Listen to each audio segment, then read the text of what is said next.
Good morning. Today is June 2nd, 2026, and the Josephine County Budget Committee will now call this meeting to order at 9 a.m.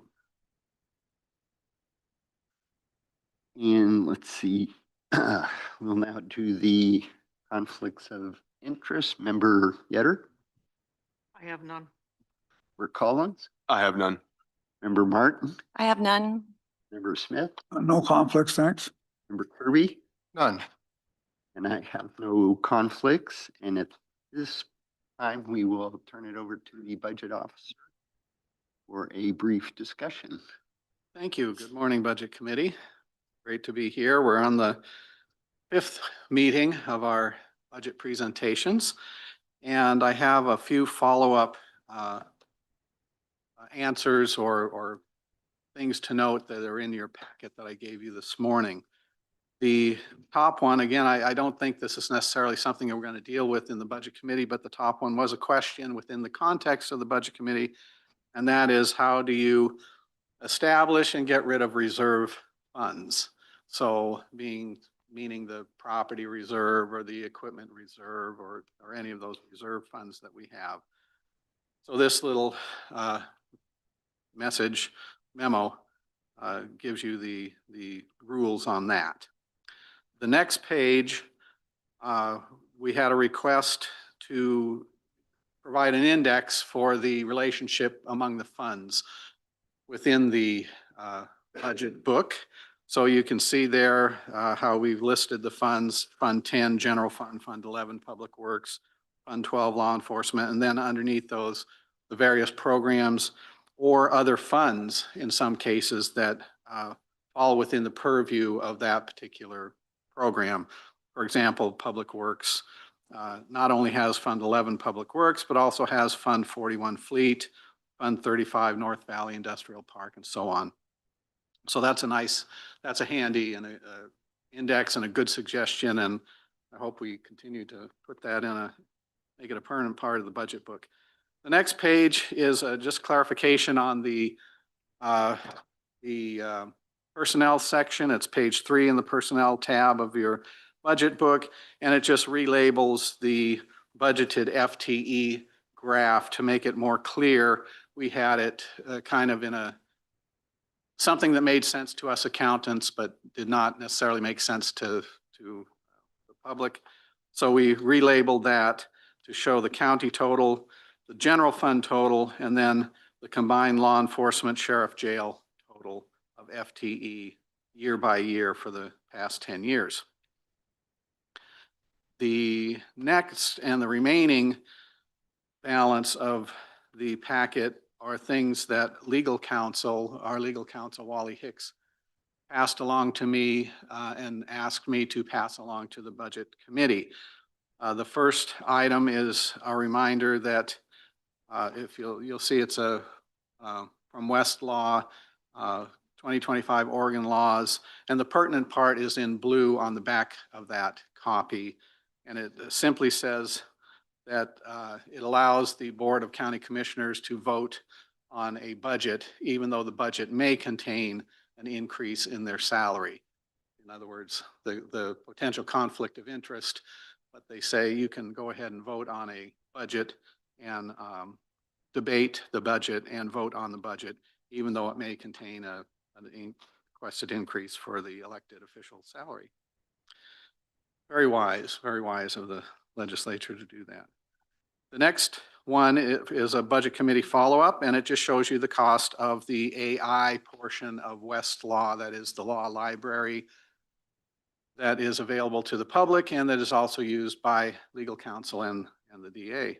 And as you can see, the monthly cost anywhere from $1,900 to lower version $1,500. Anyway, you're looking at somewhere around $20,000 per year to make the Westlaw law library available on an AI with AI. Right behind that, it's stapled to it, but right behind that is the auditor's list. There was a question from the Budget Committee of what outstanding litigation there is. So here's the list of outstanding litigation. It's the same list I noticed that we give to the auditors when they ask us what's our outstanding litigation. And you can see a list of all those pending just because it's listed there doesn't mean that it's going to go anywhere. People seemingly like to tell the county that they owe us, that we owe them money for all kinds of things.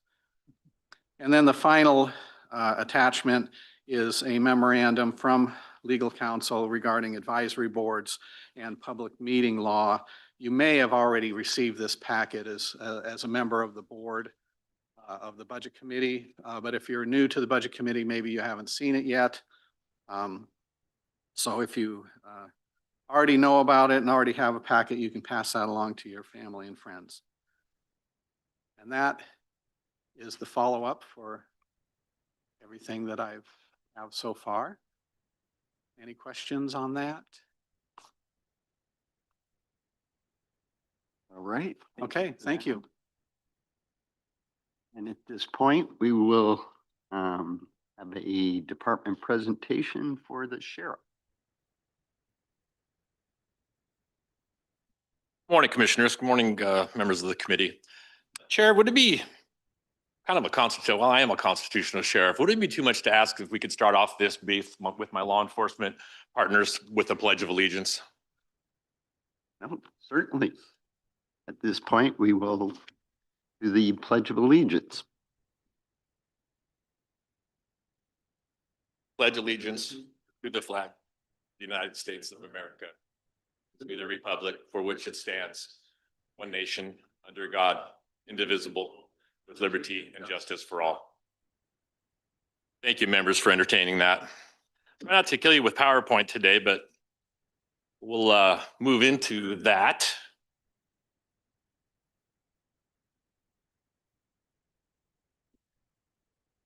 Director?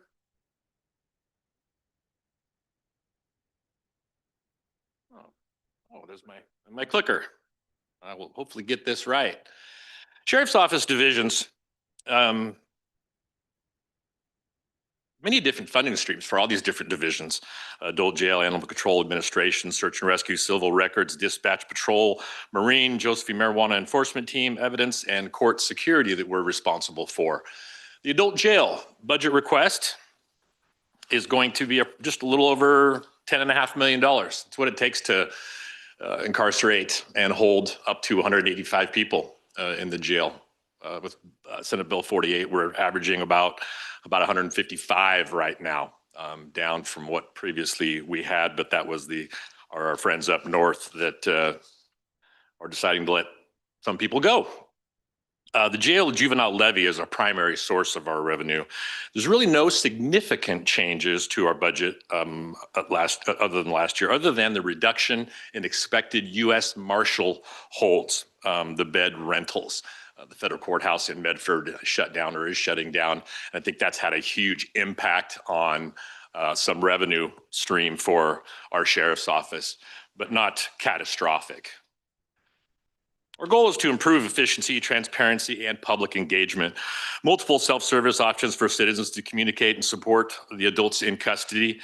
We have our website, we have our sheriff's app, and if nobody has the sheriff's app, please go to your app store and type in Josephine County Sheriff. It is free, and you can get notifications or not, and it's just a great resource that we have.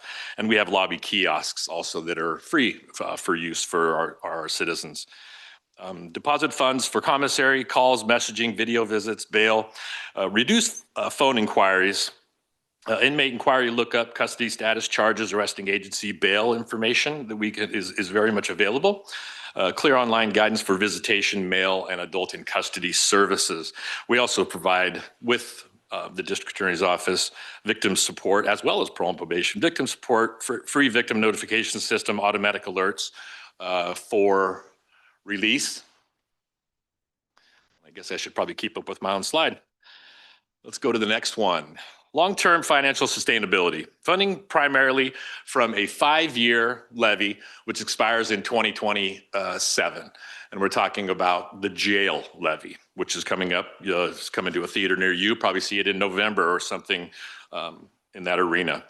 Prepare a 5-year financial plan with levy revenue and without it. So we want to be prepared.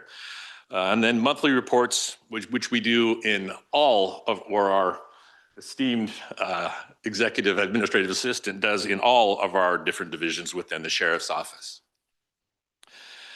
Strategic investment in public safety community infrastructure, investing in recruitment and retention of public safety personnel. This is huge right now for the sheriff's office, especially on the patrol division. Competitive compensation, training, and of course, as always, staff wellness. I will state that over the last 5 years, we've lost approximately 13 people, brand new, fairly new, that we've trained to the tune of about $800,000, a little over. I really want to try and fix that. It's one of my goals for this coming fiscal year is to address that issue so our citizens are not, in essence, throwing away money. And there's different reasons for that turnover. Money, stability, things like that. Ongoing maintenance of jail facilities. We pay into the maintenance and depreciation fund. And then we also have programs within our jail to strengthen the community, NA, AA, in-house drug treatment, church services, and mental health services. Let's move on to the animal shelter, animal control budget. This is my budget request for the animal control. There $550,000, so I have just a little over $500,000. Animal shelter control levy is primary source of revenue. As you know, we just passed the 16 cents per thousand the citizens did of assessed value to maintain current service levels for 5 years, which we calculated. And we have 3 ACOs, they handled over 3,000 calls for service throughout the county in 2024-25. That is a lot for these gentlemen to take in. But that number has been increasing. Not exactly sure why over the last 5 years it has been increasing, but it has. And I don't anticipate it stopping or slowing. Improve efficiency, transparency, again, provide the public with more resources. Non-emergent reports via the sheriff's app, the county website people can get on. ACOs will receive ongoing training with cross-training deputies to improve coordination, and that was one of my goals when the animal control division was brought under the roof of the sheriff, and it has worked flawlessly. It's phenomenal. They have so much support with our deputies backing them. Analyze calls for service trends and adjust schedules to meet demands, right? We got to be smart how we're doing it. We got to stop and we got to sharpen that saw, Commissioner. Focus on prevention to control costs and improve outcomes. Long-term financial stability, that is our ACO supervisor, Officer Audicio, funded primarily from the 5-year levy, which was renewed again for 5 more years. Prepare a 5-year financial plan with levy revenue, and then again, monthly reports so we know where we stand. No reliance on general fund. Does not reduce funding for law enforcement. This is a levy, it's 5 years, no general fund support, no general fund ask. Office space is well maintained.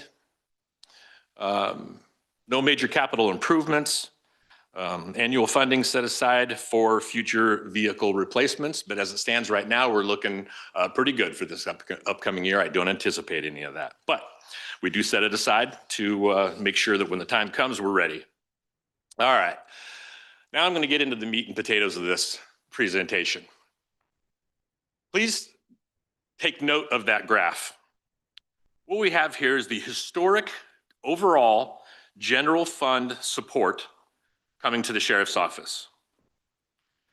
When I went to all the different forums to try and get the service district passed, one question came up literally at every forum, community meeting, engagement invite that I received or went to was, what if the current Board of County Commissioners reduces the fund amount provided by the general fund to law enforcement?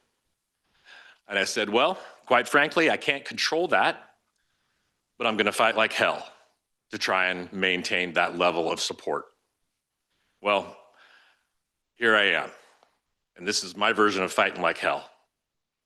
So if you look at the graph where we're at, as you can see in 23-24, what was passed, the Law Enforcement Service District, you can take a look at the dip. You can take a look at the dip of exactly what our citizens thought might happen, and it did. And this is not the committee or board sitting in front of me, mind you. This is, a couple years ago, this trend happened. Stating that law enforcement, public safety was number one, the number one focus of Josephine County. Well, I don't know that that's truly accurate, or that was an accurate statement. So what I'm asking this year is to bump up the amount. This, there it is. This is the Law Enforcement Service District budget. You can see total brings in a little bit more than we thought it was, about $8 million, about 8.5. Supports obviously those 4 disciplines: patrol, dispatch, evidence, or 3. And then, so that's no general fund support. That's all taxpayer based. There we go. Now, here's the elephant in the room. The request that I am requesting, that the citizens, in my opinion, are demanding and what they deserve. 10 full-time equivalent patrol deputies.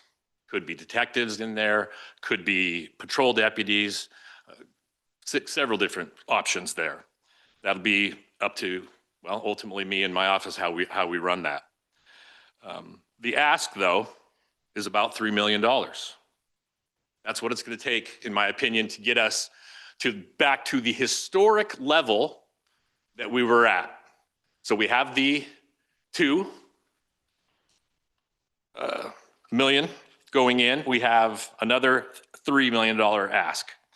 And that will get us back to, as you can see, again, on the graph, back to what is a historic level of service, or support, I should say, for the sheriff's office.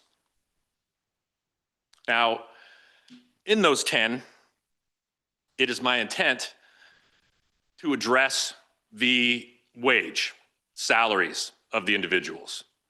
So obviously, as you know, I don't need to preach to the choir here. It is your job, obviously, to approve a budget, some form of a budget. It's my job to stay within that budget. And I can do that without an ask. And I will. So maybe we fund 10. Might be very difficult for me to find 10 people. But we have contract negotiations coming up. Collective bargaining is right around the corner. So maybe it's not 10. Maybe we stop the bleeding, stop losing individuals to other agencies, i.e. Medford, Grants Pass, OSP, Jackson County, who I can't compete with financially. That is a major problem. A major problem, again, going back to about $800,000 in loss in training individuals and then losing them. And that was only individuals that left for stability reasons before the Law Enforcement Service District was passed, and now financial reasons. Just lost 2 that really wanted their wives to be able to stay at home and raise the family in the early years. They couldn't do it on our wage, but they could at OSP. They could at Grants Pass, at Medford, and Jackson County. Okay, operations budget request. This is historically what we've been receiving for our operations. As you can see, the administration, search and rescue, civil, JMET, so court security. So $1 million of that, $1.3 million of that is actually grant funds. It's not the total 2 million ask. So it's a little less than half of that 2 million comes from a grant. These individuals are funded from general fund, and we also had the reduction of 1 FTE in our grant request that was not filled. It was never a filled position for JMET and through the IMEG, which is the Illegal Marijuana Market Enforcement Grant hosted by the Criminal Justice Commission. And I will give a shout out to Commissioner Tim Freeman in Douglas County, who was a champion for Southern Oregon in that grant and saw to it that the money came where the money was needed in the state of Oregon, and us being one of them. Okay, improved efficiency, transparency again. Provide digital services through a county website and the Sheriff app. Apply online for a CHL, request reports, records. We've streamlined all of these things. We've used social media and Flash Alert to share updates and promote digital resources, digitize paperwork to reduce administrative workload, free up deputies. Example is e-citations, no longer out handwriting them with your head down. Promote transparency through the Law Enforcement Service District Advisory Board and sharing monthly or quarterly now statistics with the public. And actually, we just met last week, and you'll probably be hearing from one of those members today. Increase accountability and transparency by using body-worn cameras and patrol vehicle dash cams.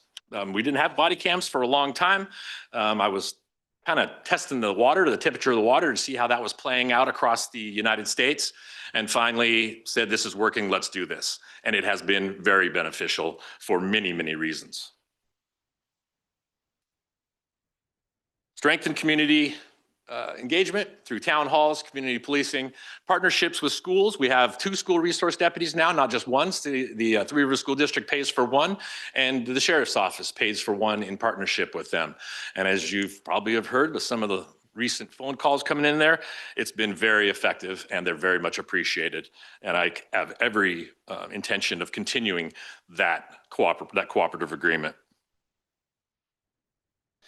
Long-term financial stability, funded from the Law Enforcement Service District and the general fund.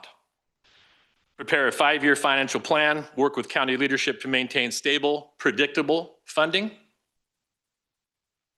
and provide monthly reports, again, of revenues and expenditures. There's also strategic investment, investing in recruitment and retention of public safety personnel. Again, going back, competitive compensation, training, and staff wellness. Plan and save for future capital improvements, upgrade communication systems, pay into facilities maintenance and depreciation fund again, pay annual depreciation for vehicle replacement so we stay on top of it.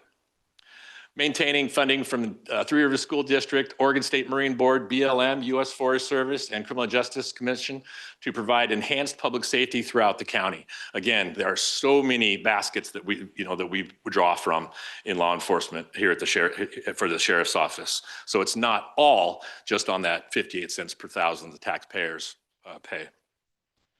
Continue to pursue grants and IGAs, obviously, to expand services. So we will continue in that arena to try and find assistance. And that is the end of my presentation, ladies and gentlemen. And I would entertain any questions. I also have my Supreme Commander, Ms. Frost, here to answer any finite or fine-tuned budget questions. Okay, thank you for that presentation. And at this point, Member Yetter, do you have some questions?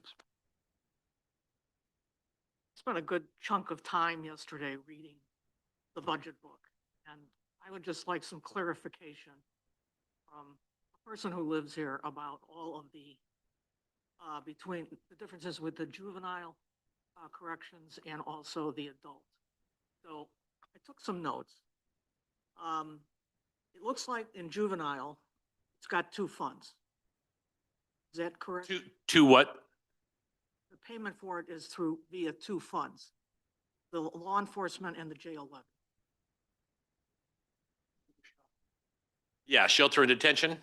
Right. Probably a question I'm going to have you hold and ask our juvenile director. I think he would be able to answer. Is that person going to be presenting? Yes. He's gonna put later that today. on his own budget, on the juvenile. Okay. Yep. All right. So then Do that. I will leave that go. With the adult, so that's the community. So he would probably be working on the community. Parole and probation, yes, the adults, but we are at the Sheriff's Office are responsible for incarceration. Right, the jail. And who is in the jail?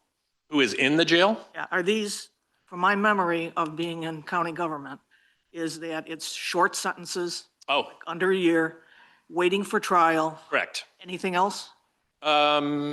But there could be, yeah, just short sentences, things like parole and probation holds, maybe 3 days up to a month, 3 months. Anybody pre-trial, so we could actually house somebody on a murder charge for 3 to 4 years. But if they're sentenced by a judge to anything over a year, then they go to the Department of Corrections. If it's under a year, we house them. Who has, how's? Yes. Okay. So you did mention that your, the e-citation, that's in progress right now? It's in play right now, yes. Okay. Your records, is that automated? Yes. Okay. The system is called Tyler, and which we switched over a number of years ago to work with the city of Grants Pass. So we have now in Josephine County, one database as opposed to two. Okay. And they communicate. So we're all on the same page. Now, the chart that you put up about your staffing on the impact to the general fund versus the levy, Correct. are you, you know, I voted for the levy, I'll say that. The and service I just- district or the levy? The levy, Okay. well, the district. District, there's two funding streams, Okay, the adult. General levy and then the district. Correct. Okay, and the district, and I know it was promised, at least I understood it as promised, is this was in addition to the general fund. Now, Yes. I'm taking it from your presentation that what you're doing is bringing it back to that promise. Yes. That is what the citizens were told. That's what the citizens believed, in my opinion. And that promise was not followed through Okay. entirely. All right, that's, The goal of the service district was to enhance public safety services in Josephine County. It stabilized us. It allowed us to get to 24/7. It allowed us to get to major crimes detectives, but barely. We're still 1,600 square miles serving 55,000 people with between 3 and 5 deputies, typically 4, sometimes 3. And in my opinion, that's not adequate. And that's not what our citizens, I think, thought they were going to get. okay, thank you. Thank you.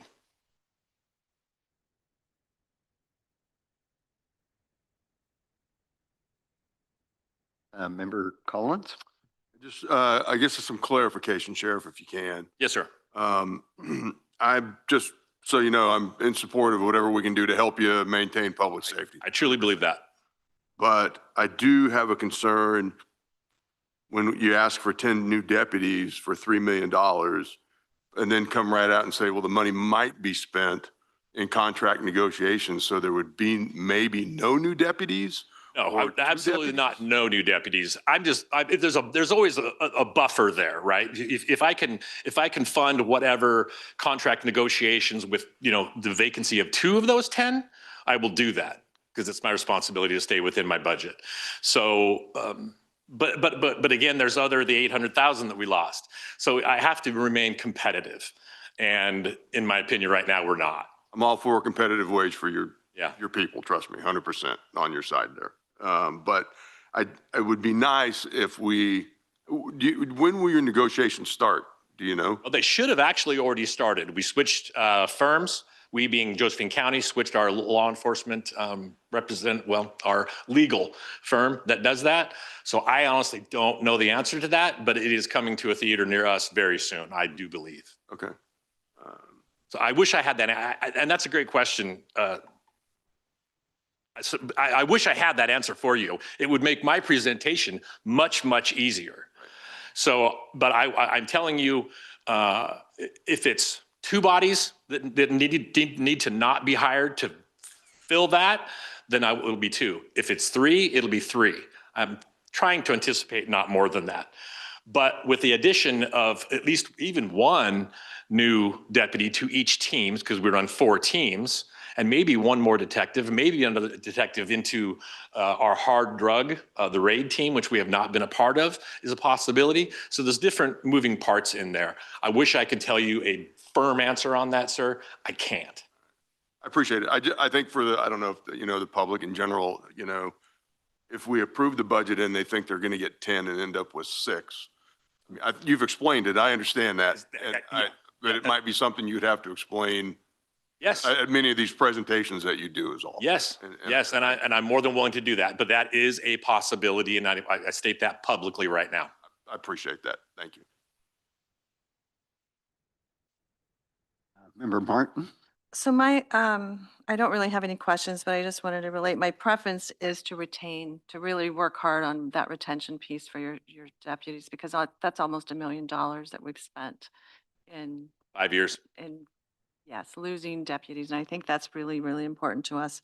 So I don't like putting that number out there, as well as Mr. Collins. I don't like that number 10, but I like a number that we can work with budgetarily wise, because it is a public perception that does confuse them. I agree. Mhm. But see where we can land on it. But I really don't have any questions, other than another comment I was going to make. The adopted budget in 25-26 was $17 million for you, and it's now your proposed budget is $18 million. It's only $1 million more. So, I mean, I'm saying only $1 million is a lot of money. Actually, it's not even that, it's a $500,000. And pulling funds from the general fund is the big question. Yes. I don't think I have a question about that. Member Smith? No real questions. I thank you for your service and your ability to work with what you have and get to where you are today. I appreciate that. Public safety is the #1 duty of government. I don't care what anybody says. And we have to fund it. If we don't fund it, in my opinion, we're a failing government. So I support you, Sheriff. Do what you need to do. For Kirby? Good morning. Let me sort of follow up on what Commissioner Smith said. Law enforcement is really the #1 function of why the county's here, followed closely by, public works and some other things after that.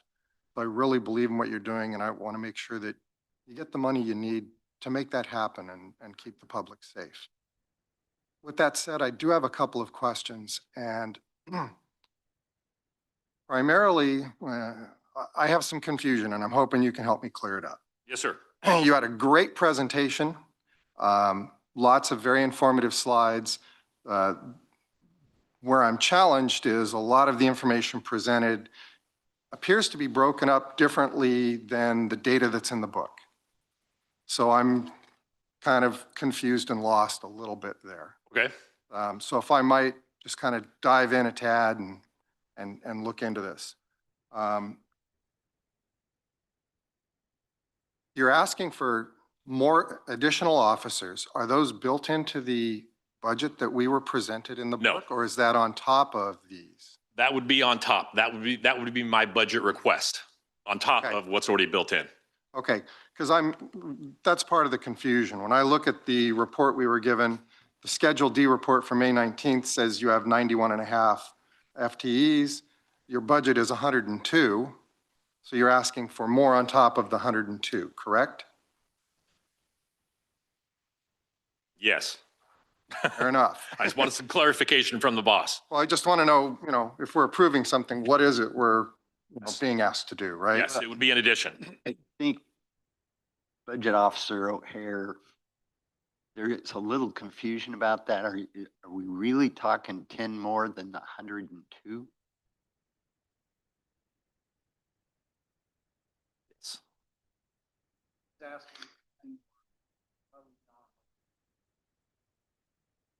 Which is 10 more than what's currently hired.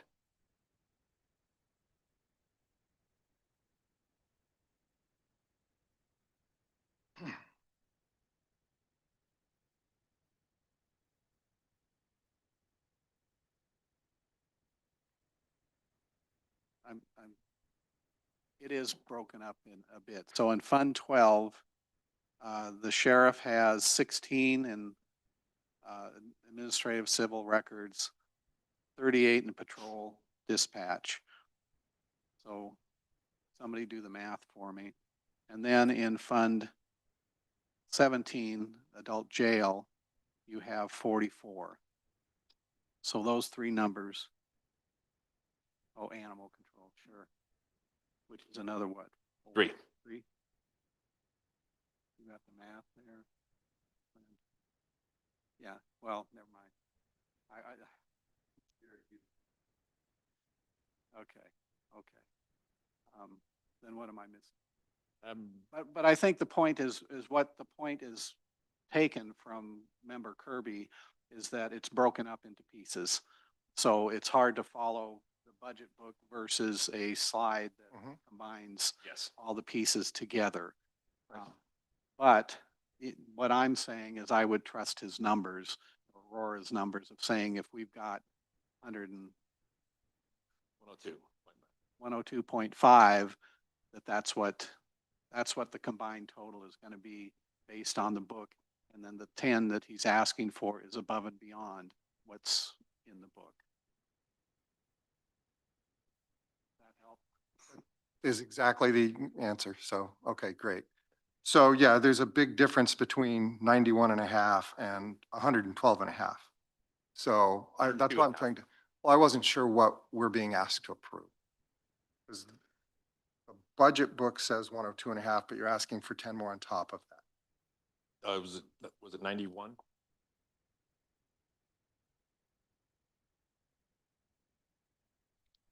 What she stated for the public was the 91 is the filled positions that we have right now. So you have 91 filled. How many funded do you have? 102.5. Okay, that's why there's a There you- difference. there you There go. we go. Okay. Yeah, how many of those are filled versus vacant? Filled versus vacant, we Vacant. budgeted for 102.5, 91. 91 is filled. Yes, Okay.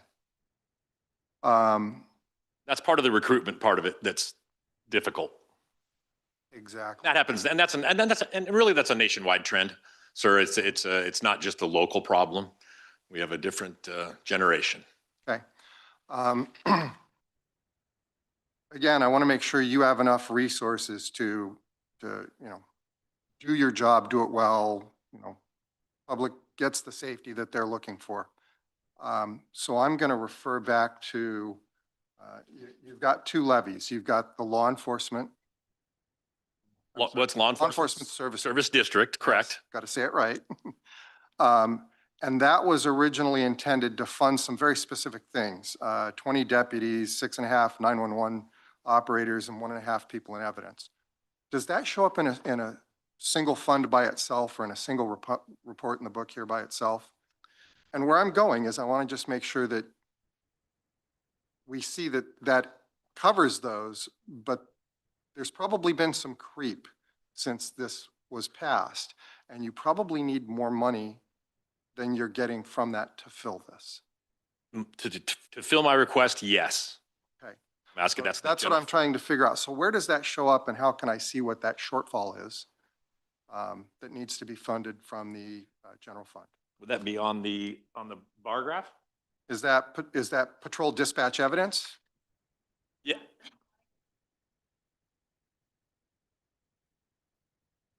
Sure. Put the slide back. Okay.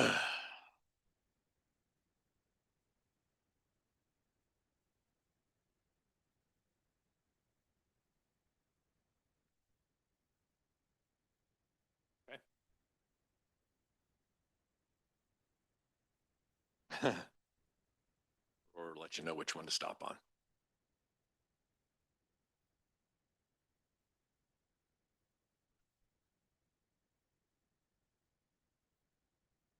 And one more. There you go. That's the one. So the That's the one. one on the bottom, the 3.1 million, that's the shortfall. We add those 10 positions, that's what we need. So those would go in here. Is that where the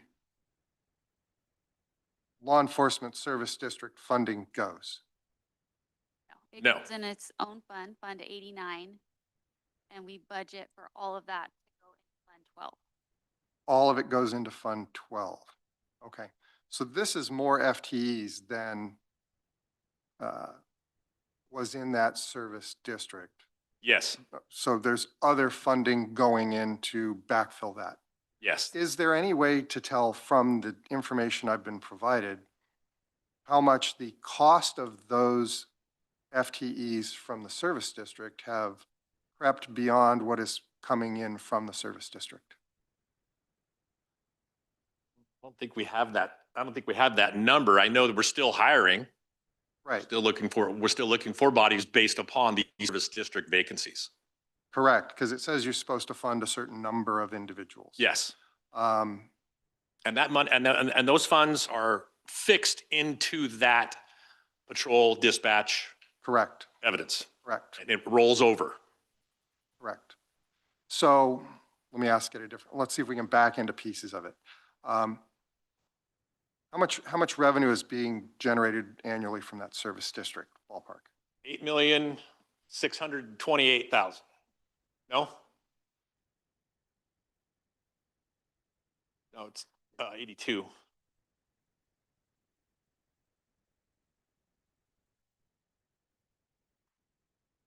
We were conservative in the projection originally when the service district came out. We actually ended up receiving a little bit more than what we projected. Okay, So Ruth budgeted to bring in 6.1 million, but there is some carryover. So the total is 6.9 million.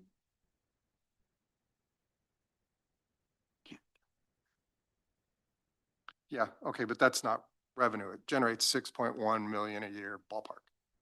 Okay, fair enough. See, I run myself back to that question. And does that 6.1 million cover all the expenses for the 20 deputies, the 6.5 911 and the 1.5 for evidence? Yes. It does. There's no shortfall. So there No. would be no general fund request. Is it- Not for that, not to do, this is to enhance service. Okay, but it completely funds those positions. Yes. Okay, that's what I was really trying to get at. Okay. Thank you.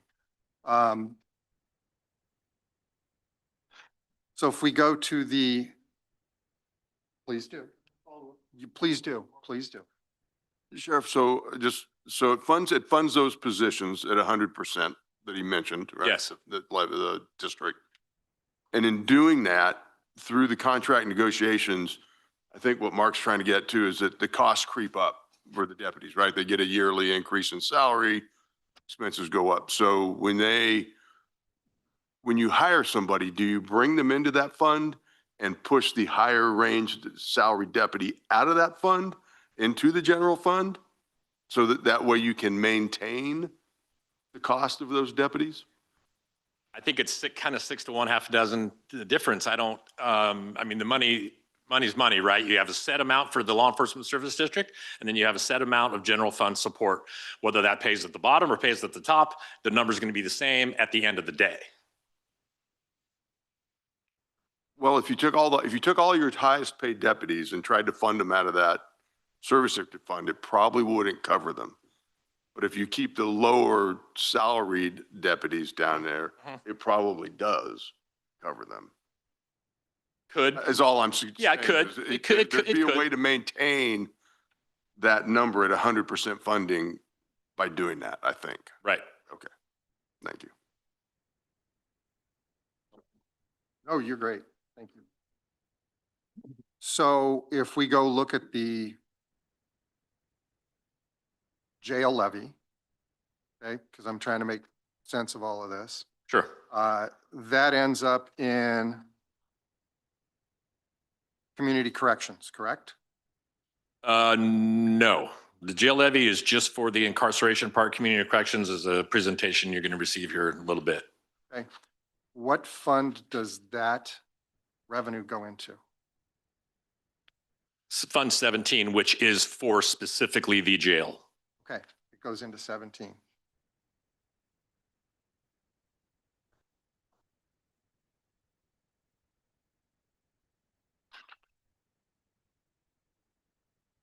Then some of that ends up in juvenile justice, correct? It ends up with juvenile detention. Juvenile detention. Yes. Juvenile justice is different?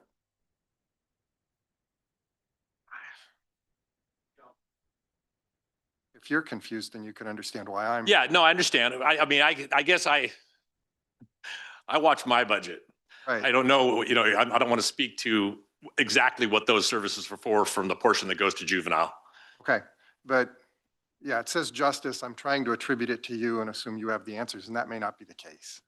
It's not under my, It's not under my hat. That's juvenile. Okay. Um, Got it. Got it. Possibly another way to say this is we have law enforcement service district that has some money. We have a jail and juvenile justice levy, which has a pot of money, and we have the general fund, which has some money in it. We combine from those three funding sources for three different departments. And a little bit, I think we're trying to figure out, is there a specific set of services and people assigned to these different pots of money? Would be what I'm kind of taking away from the questions. Mhm. And there also, and don't forget, there's also, the IMED grant, the JMET, to fund the JMET team. You have BLM contributing, Forest Service contributing, State Marine Board contributing. So Right. there's many different pots that we try to pull from. Exactly. I'm just trying to find where I had looked this up. As I was going through this, let me see if I can find it as I ask a couple more questions. So in the juvenile jail, how many beds are filled currently? Don't know the answer to that. It's not, again, that's It's a Scott Hyde who yeah, was not here. not He'll be not doing not his under my purview. presentation. Okay, it's not your fund. Correct. Apologize. Portion of the fund, Did- correct. The Apologize. levy is split between those two. Correct, And Got and it. Scott will be presenting on his part. correct. Okay. Then I'll save those questions for later. All right, so let me back up just a hair here. So in your budget, you've got a budget of $18 million.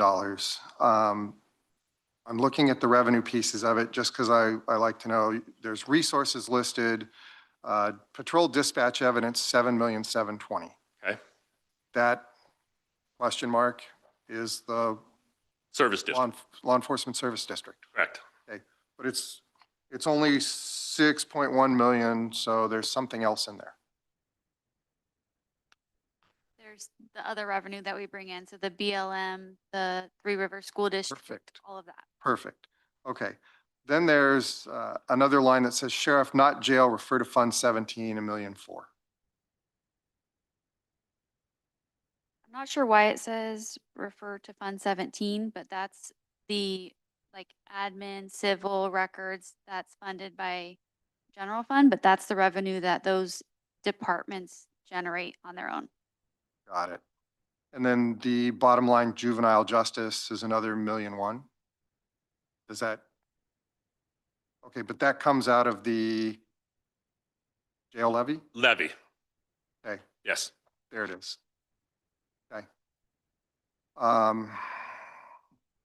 Fantastic. So as I look at this, on the slide you showed a moment ago, it showed a drop in general fund contributions to about $2 million, was it? And here's where I just need a little clarification, because that says $2 million. But when I look at this, it says the general fund contribution was $4.3 million last year. What am I missing?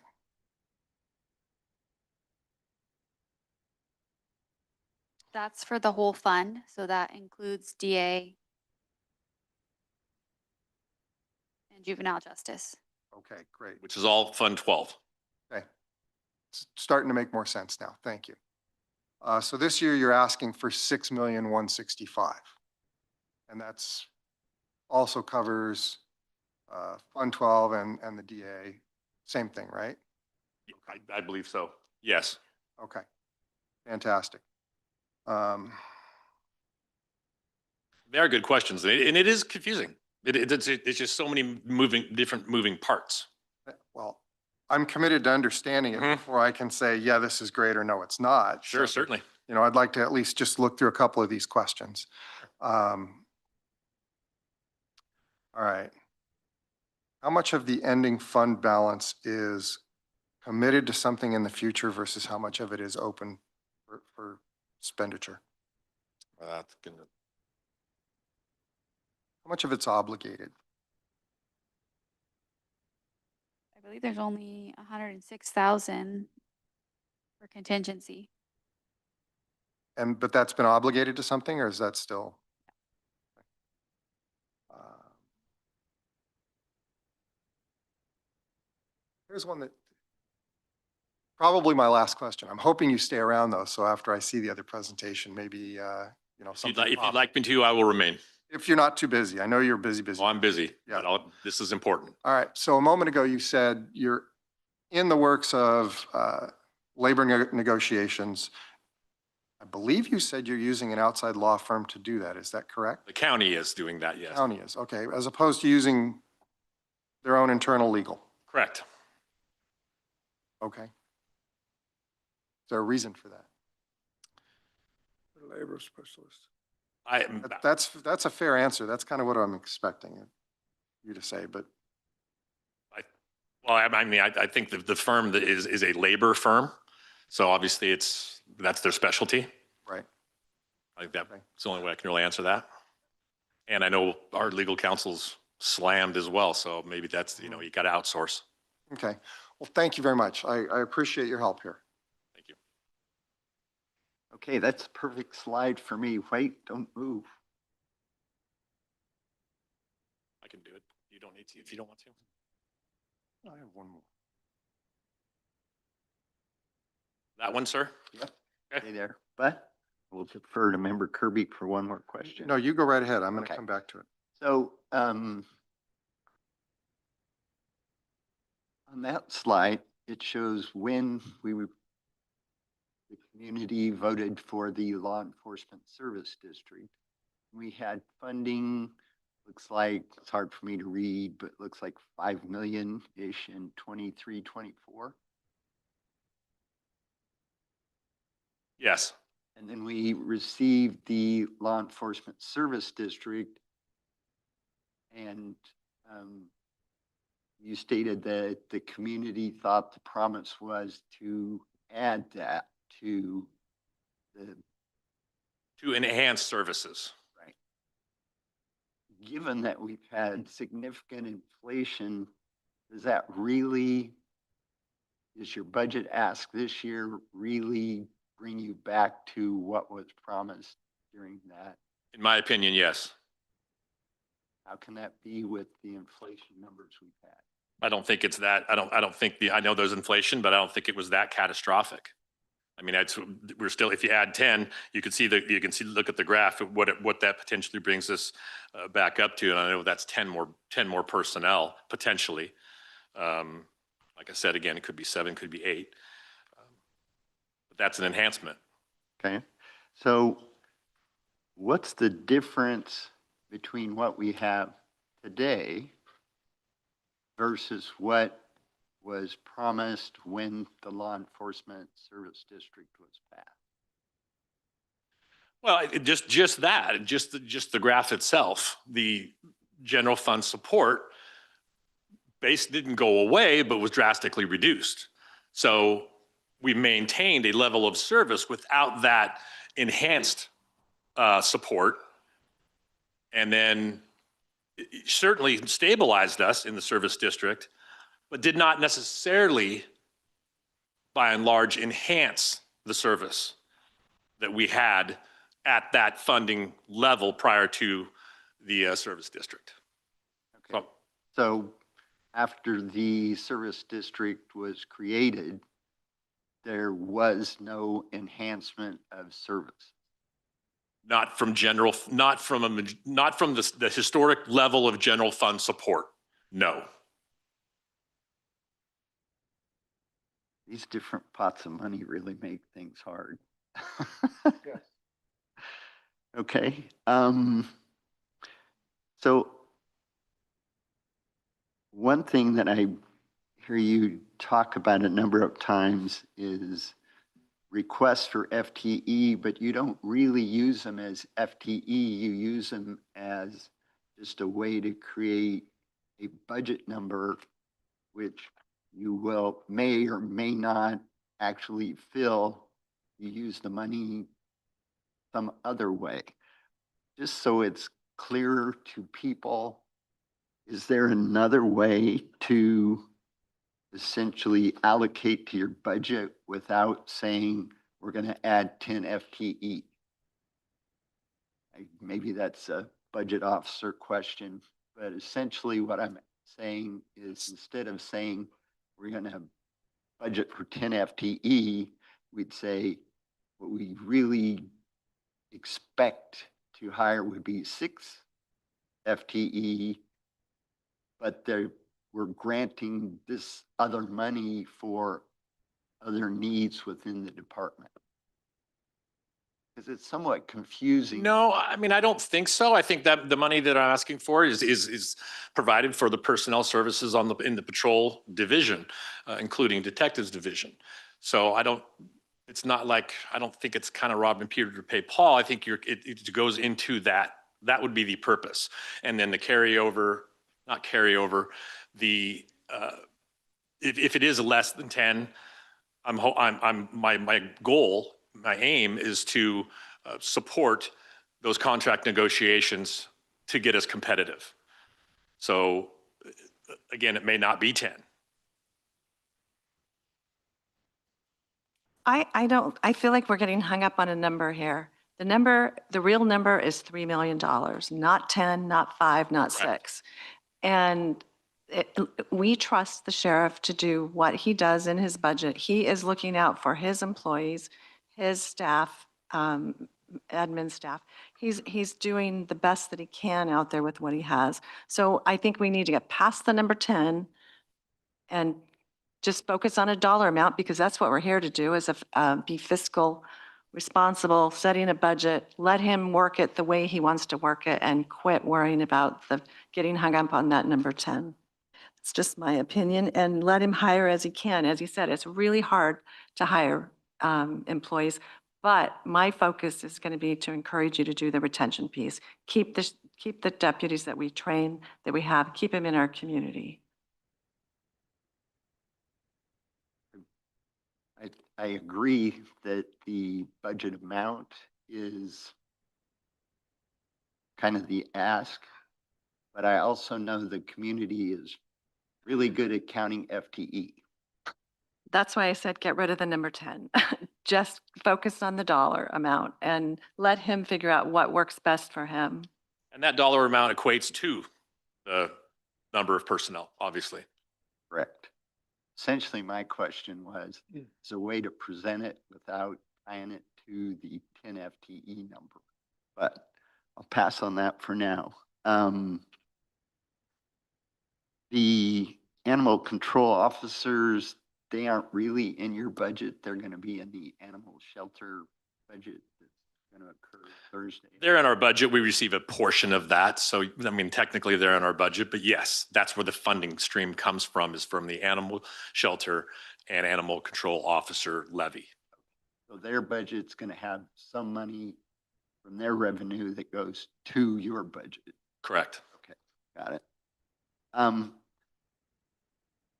There is an aspect of the enhanced services related to the law enforcement service district is everything outside the city of Grants Pass. And in particular, I'm concerned about the Illinois Valley Cave Junction coverage. Mhm. Is there a way budgetarily to say if we grant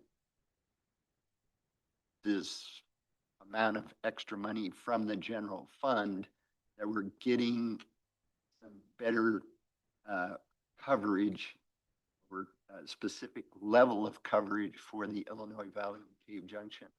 Specifically, I'm referencing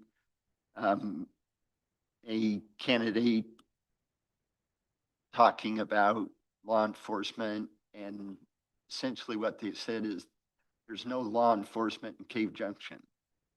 Well, we know that's hyperbole, because candidates tend to say stuff like that. But there is this perception that there's not adequate law enforcement out in Illinois Valley Cave Junction. So how budgetarily can we make sure like there's at least 2 deputies so that if they have an incident, they can go and have backup? By providing those 10 positions budgetarily, that's exactly what you're doing. The calls for service are data driven, and I staff as needed and as appropriate as I can. I don't know that anywhere is adequate right now. I mean, we're struggling to get by at 24/7. We reduced our FTEs or our patrol deputies down to a number to where I was able to get there, but it thinned us out, right? And I thought that was very, very important to have that. The sheriff's office is the tourniquet, right? And so we're going to go to where the bleeding is, and we're going to do that data-driven and as needed in real time. So to answer your question, is the Illinois Valley going to receive better service? Yes. Is Williams? Yes. Wolf Creek? Yes. Because there will be more to spread out based upon largely the data that we have and the calls for service that we receive. I really want to ask what's the baseline to have adequate service, but I don't think I really want to go there. So I can tell you this is this is not the end. I mean, this is not the end all. I mean, I don't anticipate with what, I mean, I know Josephine County very well. I've been sheriff here for going on 12 years now. I have an idea of what our citizens are willing to pay and what we can provide them. And I think this is a huge step forward to what is as close to adequate as we can, I think the citizens will swallow right now. I'm going to go out on a limb and say in next year's budget, if I'm reelected in November, I don't know that I'll be asking for any more than I'm asking right now. I think this is a level of service that I've been fighting for 12, I'm going on 12 years. And I think our citizens, number one, demand it. And again, number two, recognize the fact that we're working hard for them. And they get that service. And my other concern related to your requests have to do with the balance between the sheriff, the DA, and the jail. You kind of cover the jail and the sheriff part, but the DA, oftentimes some of the things the DA has, he doesn't prosecute because he doesn't have enough people. And so if we don't keep essentially the three parts of law enforcement balanced, even though the sheriff jail might be doing really great, the district attorney would not be able to serve their function. Yeah, that goes into kind of theories. I agree with you. Yes, all the legs of the table need to come up to a certain extent at the same time. However, the woman that's being beaten in her home in Wilderville doesn't at the moment really care whether that's going to be prosecuted or not. Sure, after the fact, yes, she's going to want payback and maybe there's some vengeance there, but I got to, again, be the tourniquet and stop the bleeding. So there's a give and a take there. I don't want to take away from these gentlemen in the back of the room. That's not my aim, because I need them and I work closely with those two professionals. But I do think there is a heightened sense of how do I stop the bleeding? How do I maintain public order and safety without adequate staffing? I think that's of all the legs, that's the most important initially, in my opinion. That's an opinion question, but that's where I'm at. But again, I do not want to take from these gentlemen. I want them to have hopefully what they need and what they can, so we all can continue to work together. We all have struggles. There's no doubt in my mind. Okay, thank you. Any other follow-up questions?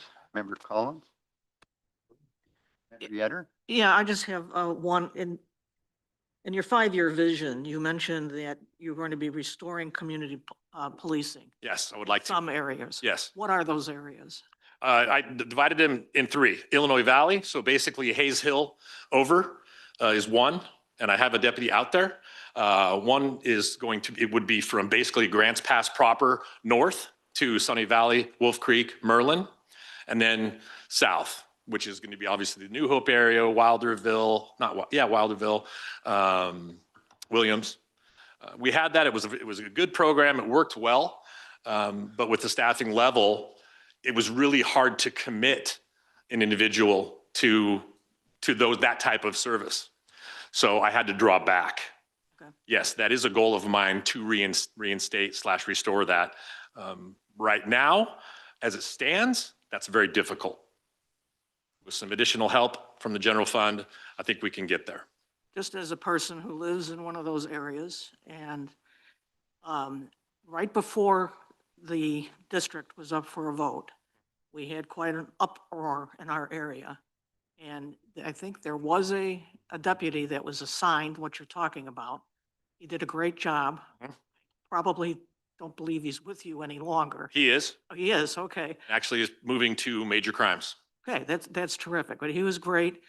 And it was a rare thing in our area that we had someone there. I mean, not only was it marijuana, but it was also people squatting and people stealing things. So he assisted in that, and I think it's good that we try to get back to that. I agree with you. Member Collins? Yeah, just a couple, and correct me if I'm wrong, I retired from law enforcement several years back, but I think at the time, it might help your question, Mr. Richard, was the standard across the nation that everybody was trying to achieve, except for super tourist communities, was 2 deputies per 1,000 residents, or 2 police officers per 1,000 residents, Mhm. was the general norm, if you could get there. So when the sheriff's district was voted in 23, 24, do you know what your personnel was then? I don't recall the exact number. It was, again, it was out of mostly general fund support. I mean, I'm just talking about total deputies that you had working. I really, less than we have now. I know that. Less than now? Oh, yeah. Okay. How many do you have today, deputies working? Is it 40? Two vacancies right now. We have, actually, I have an interview at 11 today to try and fill both of those.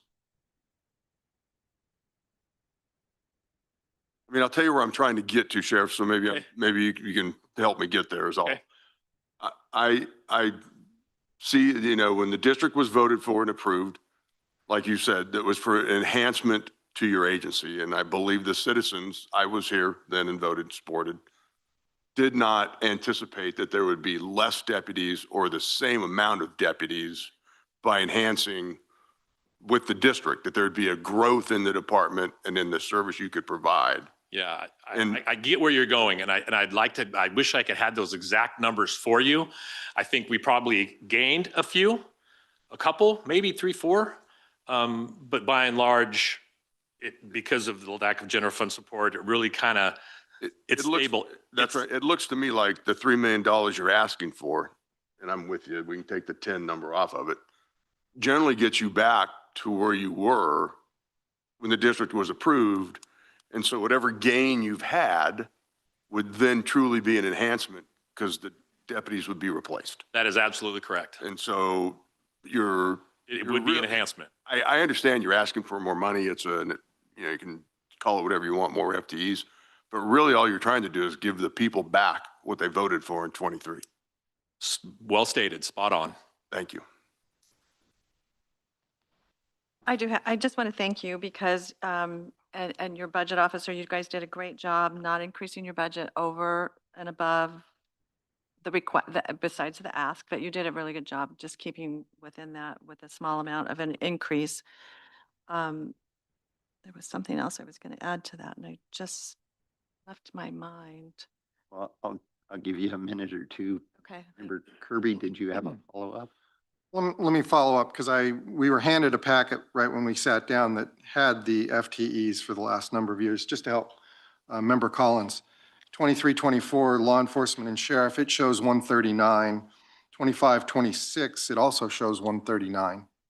So just, I only know what I'm, For the whole fund. That's not, obviously, that's everybody. so just for clarity, you've talked about adding officers and you've talked about adding, enhancing salaries for retention. Yes, Are those two separate funds, two separate pots of money you're asking for? no, They are not. Okay. Um,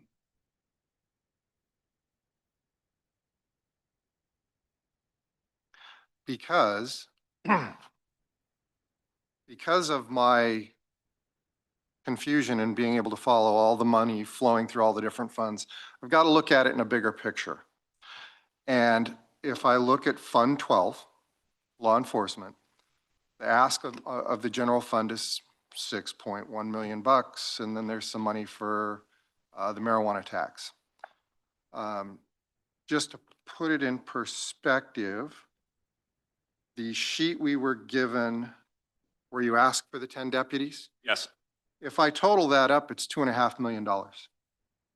So that would be over and above the 6 million bucks. So it's 8.6 million dollars total is what your ask is. That's the way the math That works. sounds right. That's what I think I had on the previous slide or the next slide. So to give it some perspective, I would love to do that in a heartbeat. But just so everybody knows, the general fund itself is about 18 million bucks. So $6 million for law enforcement overall is a third of that. And if we add the 2.5 million, we're 8.5 million, pushing 9 million bucks. It goes from a third to half. Just sharing that with the folks on this side of the panel. Now, the general fund is what funds, you know, all of your government businesses, your assessors, your clerks, your treasurers, your surveyors, council, court facilities, all of that. So if we go from a third to a half of the general fund going to law enforcement, we've got to find the money somewhere. Just start thinking about it because you'll need the time to think about that. And that would be my final comment. So back to you, Member Martin.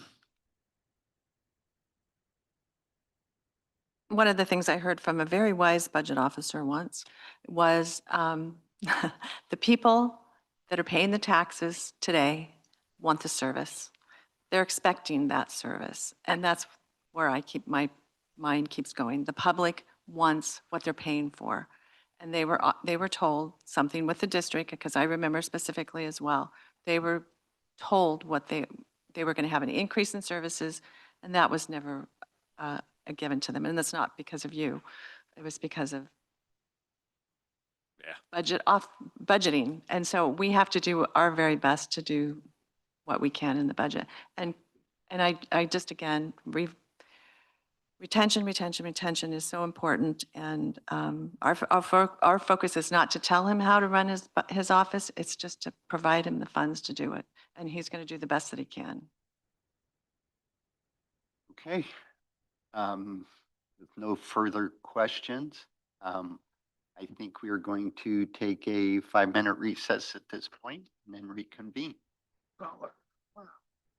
Thank you, ladies and gentlemen.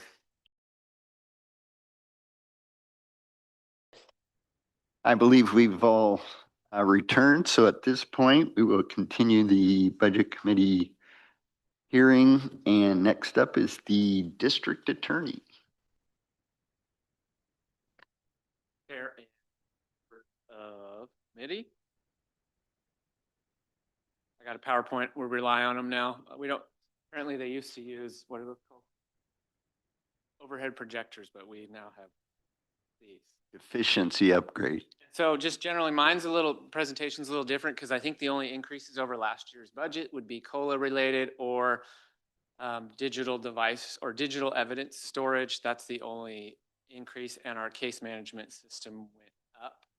We have been on freeevidence.com for 8 or 9 years, and as third-party providers like to do, hey, if you want to keep the free one, you have to get rid of the 7 terabytes worth of evidence that you have on there and only do 3 agencies, or we'll give you a 10-year contract price for this. But I'll go into a little more detail. But other than that, those are the only 2 increases, no FTE increase in the proposed budget. So mine is kind of more what we do, and I kind of a broken record each year here when I'm kind of doing the Chicken Little on how understaffed we are, et cetera. But So these are our mandated services. So we are responsible for every crime that occurs in Josephine County, city, county, and state law enforcement referrals, community corrections, probation violations, juvenile. We present all of the potential felonies to grand jury. We are responsible for any case that alleges criminal forfeiture, or we assist county council when we were trying civil forfeiture, but case laws changed on that to where we no longer do that. We are trying to, with Director Hyde taking over juvenile, we're trying to get back to how it used to be, where one of us is at juvenile a little more. For a while there, we were, hey, let us know if you need us. He requested more, so I've been going over every Tuesday, and ideally, if we were fully staffed, there would be about a quarter of that attorney's time would be over there. We also are responsible for civil commitments. So those are two-party initiated, court initiated, otherwise. And those are everybody's favorites, because like the last one, we had 18 hours notice before you have a contested hearing in front of a judge with 5 to 6 witnesses. We're also, that second prong is all the stuff that no one thinks about when they think about DA's office, but in 2022, the legislature opened the floodgates on expungements or set-asides. So instead of 1 or 2 a month, it's hundreds. Maybe not hundreds anymore, it's kind of titrated down, but it's still, it went from the office manager and me doing all of them to now we divvy it up among all legal assistants, and we created a flow chart for them to go through because there's so many people's records are getting expunged. We are responsible for our civil cases post-conviction. So this is somebody who's been convicted of something and they're no longer in custody or on parole or probation. And they're basically saying, hey, my attorney was ineffective and we have to defend those. I'm the one, I get sued all the time in the last 2. So it's not really me. It's nothing that I'm doing wrong. It's just the mechanism when somebody has had their license permanently revoked or they want to get relief from any prohibition on possessing firearms. We handle all those. Also, we are the catch-all or the house for the county half of the ME program statewide. So the way it kind of works is the state does the forensic pathologist, county does up to the point to where the state doctor can either sign off on a death certificate, say we need an autopsy, we need this. And I am the one responsible for public records appeals, which used to be 1 or 2 a year, and they were kind of interesting. 2025, I did 12. And this year so far has been a little more back to normal. I haven't had any. So who pays? There's a correction on here when we were sitting in the back. Community Justice reminded me that they actually pay for more now, but so the state pays for 1 or 0.5 of a position to assist the marijuana team, so that sheriff's marijuana team has a dedicated prosecutor to review search warrants, call on questions, review cases, present them to grand jury. We only ask whether I do 0.5 or 1 depends on how many they have, because I can't straight face ask for 1 or take 1 worth when we only have 2 detectives or whatnot. A CAMI grant, which is split between us and the Child Advocacy Center, pays for a dedicated child abuse prosecutor. So she handles any physical abuse against children or child sex abuse cases.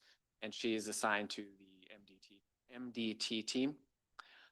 The Justice Reinvestment Grant used to be JRI, now it's JRP. That one is 1 DDA out of the standard. And then the other we got, this is where there's actually 2.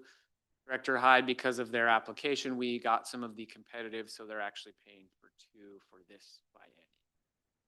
And then the other half that comes from CJC / pass-through community justice is they pay for, in addition to funding drug court itself, they pay for the drug court DDA, that's 4 hours on Fridays. And then the state pays for the bulk of me, and then the county pays for the rest. So I always say I need to maybe update this. This is just, I've recycled this one, but we're people and paper. But when it comes to cutting, it's only people. The paper we still need. Maybe people and PDFs would be more accurate as we move more and more towards electronic. And I am not a revenue generating for obvious reasons. You know, if there were more money for more people to prison or more money for more convictions or more money for more cases, it's a perverse incentivization. So we do have some things where we make money on discovery or DA diversions and some other things, but kind of we just cost money, but I'd like to think we're a necessary service. And then mine's pretty straightforward. I never reach for the stars. I ask for what I need. And the two of the three agencies, two of them are pretty constant and have been since I've worked here. The one that fluctuates is the sheriff. So basically how many I need depends on how many he has. As we'll get to a pie chart, the other two referrals are constant or consistent over the last at least decade. So this is just a quote that we have framed. It predates me. So I like to try to, when I'm stressed and we're so understaffed and we have to do the things that we do, we still try to prioritize the cases. What I'd like to think is that we should prioritize and what the law kind of says we should. So this is who we are. Me, kind of a catch-all. So I do whatever they need to help. I think one of the only DAs in the state that has a full caseload outside of the tiny counties where it's only the DA. I do court. I'm doing court this afternoon. I'm the one going every Tuesday to juvenile currently, handling most juvenile cases in addition to my 4 murders, serial rapists, and some other cases. And then I have all those other weird things. The chief DDA, we give her what's called Lisa cases. So all homicides, violent person felonies, and then she teaches all the rest of us what we're supposed to do. The one DDA 3 is assigned to the MDT and does the child sex crimes as well as gets to share on the homicides. Other one is DV, so and then Measure 11 in homicides. One's assigned to raid and drug court because those two go hand in hand. The 2 is really kind of embraced elder abuse and fraud, so spreadsheet cases is what we call them. She said she liked him, so now she gets to do all of them. So, and we have one DDA 1 currently, and then he's taking some of the animal abuse, other DV, general felonies, and then the one that says CLS currently, she was with us for her last semester. She's out studying for the bar, and given my experience with her, she'll pass no problem and be back in August. And then we have 2 open. And then legal staff is assistants that make all of it work. They file everything. They make it run. Without them, I mean, I don't know how to file anything. They know the deadlines. They're crucial. And victims assistance is all things victim related. There's constitutional rights for victims, and they, one of our state key performance measures is how many victims are notified of their rights within, I think, 5 days or within a week. And we're about 98% of that. And the other 2% are when we get verbals from the agencies and they don't give us contact info, basically. So because of my staffing and what I'm going to ask for at the end, I kind of wanted to change it up from my normal presentation. And this is kind of what a week for us looks like. And each bullet point is a court appearance. So on Mondays, we have those repeating ones in addition to special ones. Tuesdays, Wednesdays, and Thursdays are, we can have 2 trials going, out of custodies, in custodies, grand jury, 1:30 until finished. Sometimes we do grand jury in the morning too, depending on what we have. And that normally if 2 trials are going, that leaves 1, maybe 2 to review all the cases that were referred from the night. So that can be, like today was only 2, the Tuesday after Boatnick was 30 something. So Friday is actually the worst. You know, I know some DA's offices, they go home at noon on Fridays, not us. We have the most court on Fridays because both treatment courts are the same time, out of custodies, and then all of that other stuff. So oftentimes I will double up on Fridays and do the outs as well as one of the fitness to proceed dockets because we have. And if anybody's on vacation or anything, it's because there's only 8 of us and we have to be in 6 places at once. So kind of what we've been up to the last year, I know. So finally getting some of the racketeering and that big drug trafficking organization from 23 resolved after they took some of them 2 years to get attorneys. I resolved 2 homicides. I really want to focus on the others though, because the chief DDA this last year tried 4 homicides, which is unheard of to do in 1 year. Typically you want 4 to 6 months in between them. And she just ran through them and obtained convictions in all of them. Mr. Moring got life without parole. Mr. Olney, because there were two victims, got 45 years before he's eligible for parole. And then the other two, as outlined up there. I wanted to highlight some of what each of them are doing, because it's not just the chief, it's everybody.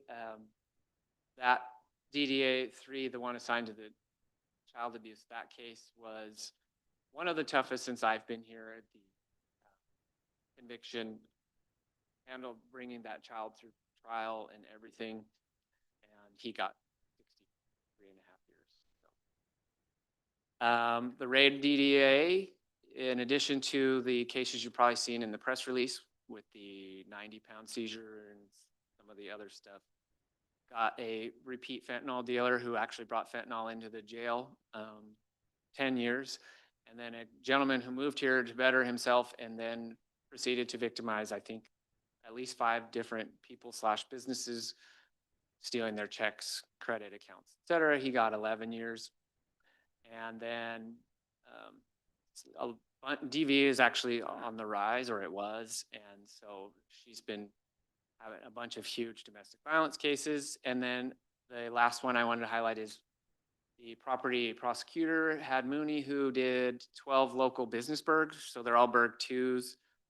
That case, originally there was staffing wise for detectives at city to not even investigate the property crime. Luckily, one of the sergeants took it on his own to write the warrant. She made charts of GPS when they were by the entities, and he pled to 80 months, so plus restitution. So despite our staffing, we keep adding obligations to try to do what's better for here. So 2 of us are now SAUSAs, which means they have federal hats, so we can go to federal court. This is most commonly for drug cases or cases involving child sex abuse material. Those are the ones that the feds have real teeth on. So you can either go over and present it in Medford and grand jury and handle the case federally, or what likely I've used it already is, hey, stateside, you're looking at this, take accountability here versus if we go there. So it helps us, despite putting more on our plates, it's overall better for the office. And it's something I had been trying to do since about 2019 when we were fully staffed. Again, those 2 DDAs are assigned to, in addition to cases and covering all those appearances, she's on the sexual assault response team, the CAC board, and the child abuse MDT, which is where all the stakeholders get together. And then the DV prosecutor is on the, basically, it's called, I don't remember, a high risk team, but it's basically MDT for DV. So they DHS and everybody there to kind of wrap around services for these families going through that stuff. So charts. This is kind of, shows a trend. Well, I guess we're fairly constant. So as I mentioned, the 2 agency referrals kind of stay the same. So any decrease, so I think the most I've seen the sheriff was in 1819, 1920 pre-COVID. And then that decrease is both, some of that is from his decrease in referrals, as well as things not being crimes in Oregon anymore, or deflection, because they legalized drugs, and then now they're illegal again, but a lot of them are deflected, so they don't result in reports being referred to us. That number looks like we're going to be about the same, if not a little higher than last year, because I only run quarterly, so I don't have April 1 to June 30th because we're not there yet. So this is the pie chart I was talking about. So for that, this is just the first quarter of this year. We received 1,086 reports, and that's how they break down. So if the sheriff pie grows, I don't know where it would be, like how much it grows to where I would need more people, but the rest remain fairly constant. City's about half, a little bit over half. State police sometimes goes up to offset sheriff, but the ratios remain constant, at least as far back as I have been. So this is kind of to see what we're doing, because I know there's, last year when I was here, I was saying, hey, if you give me the supplemental budget for this 10th position, we won't have to decline anything for resources. I was pretty excited. We hadn't been fully staffed. It's 2020, 2019, somewhere in there. And then we've been heading in the wrong direction. So we never filled that one. I've had 3 interviews for an opening.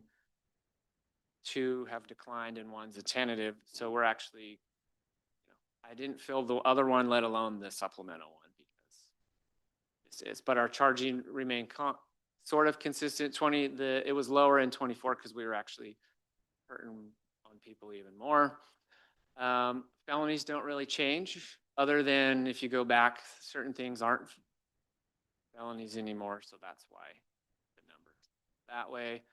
So recriminalization of drugs, I just tracked this one for my own curiosity. I thought you guys might find it interesting that even with deflections, that's approximately 350 more cases for us to do.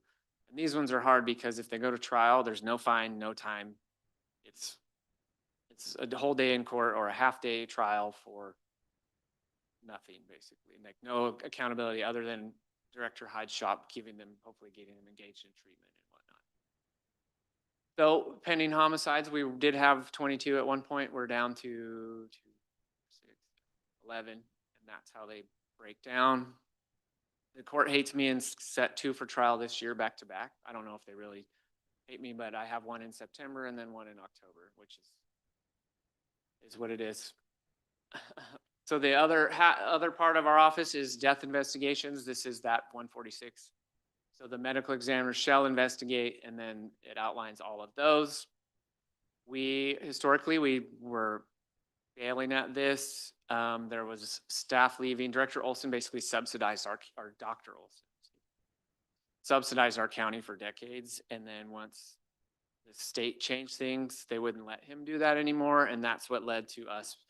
And then once I realized, hey, we're supposed to do all this and we weren't doing any of it, we have a full-time medical death investigator who is knocking it out of the park, at least with what she can do with just her. I forgot to mention that, but I don't think it increases the budget. So we had been paying her mileage to drive. That is not going to pencil out. A vehicle ends up being cheaper because she responds to so many more than the previous MDI did. And there was a homicide scene that she went to where it was just sketchy to where I would prefer it, even if it costs a little more, for her to have yellow plates that maybe would stop somebody from following or chasing or whatever else they were going to do.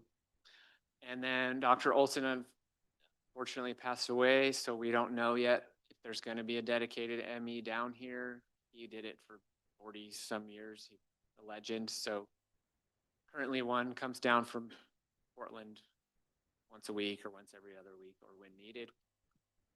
Victims assistance, as I mentioned, they're pretty good at what they do. And for budget committee members, they are nearly self-sufficient. I think it's entirely grant except for 0.5 matches, 0.5 FTE to match the working supervisor, because she has her own case. County pays for half of her, a grant pays for the other half, and the rest are all grant. So other things, just to kind of be a heads up, we are still in a public defender crisis, and the newest case that came out, thankfully this doesn't impact us yet, but if I were to be fully staffed and start charging all that we could, we might be. But if the Roberts is the new one, so if they don't get an attorney within 60 days on a misdemeanor, it's dismissed. And if they don't get an attorney on a felony within 90 days, it's dismissed. So put it in perspective, we've had 2. Multnomah has had 1,000 already. So this is kind of efficiency, one of the budget goals. I can't be that transparent to the public because people have a right to fair trial. So most of what we do, at least until the case is closed, can't be publicly discussed. Ideal efficiency wise, if I were fully staffed, we could go back to what I said last summer, and what the goal always is to charge everything with legal merit, not just the things that we have to triage because of, what we have and where we have to be each day. My theory on that is it's all about salary. I checked this morning, and we pay less than Curry County, and no offense to Curry, but I work there and they don't have nearly as much going on as Josephine County does. There were 10 counties hiring this morning, and all of our neighbors except for Coos paid more than us. Douglas was almost 20,000 more. Klamath was a few thousand, Curry's a few thousand, and Jackson County's, theirs is weird because the one you can see online versus they get a market increase, at a percentage market increase, but evidence management, this is what I was talking about. So we've had Axon for a while. We've been limping along with the free one, but now that all three of our agencies use the same body and dash cams, of course, they're saying, hey, no more free, but there's a discount if we do it for 10 years and we can front load the payment. So the first couple years are more, and then as the 10 years goes on, it's actually less. They are going to come show us how to use it. But the reason that it's a 2-in-1 is for efficiency wise. So the way I redact videos for trial is I sit down and watch them and write down 0, 0 to 1 minute in, 1 minute and 1 second, etc. out. This has AI integrated, and you can say, hey, anytime they mentions probation officer, can you mute it? And in 45 seconds, the video mutes the entire body cam. So then when the suspect says, oh, my probation officer, which you can't use in trial, well, instead of me spending an hour writing down, it does it in seconds. So, and again, so sustainable. I only ever want to increase or ask for anything like I'm going to on the next slides if it's sustainable. I had checked with Director Nelson before she left, and then I emailed Budget Officer here and confirmed that ours is sustainable because I wouldn't ask. That, of course, that a sustainability analysis probably didn't assume other bigger asks. I think that is based on proposed budgets, not extra millions. So ideal world for us, like as I mentioned, the budget proposed is the only increases are for that. Basically what I would ask, I don't want any more people because I can't fill the ones I have. I just want to try to keep them. So and I had started working on a comp study 2 years ago, and then it hasn't been the right time, I guess. I broached it and not filled, etc. So we have tons of time off, pretty good benefits, but when you're 25 to 28 with 200,000+ in student loans, at least when I was there, the only thing I looked at was the salary. I didn't care about my benefits because you're 25 and in good shape, and PTO doesn't matter because I need money to pay off these loans. So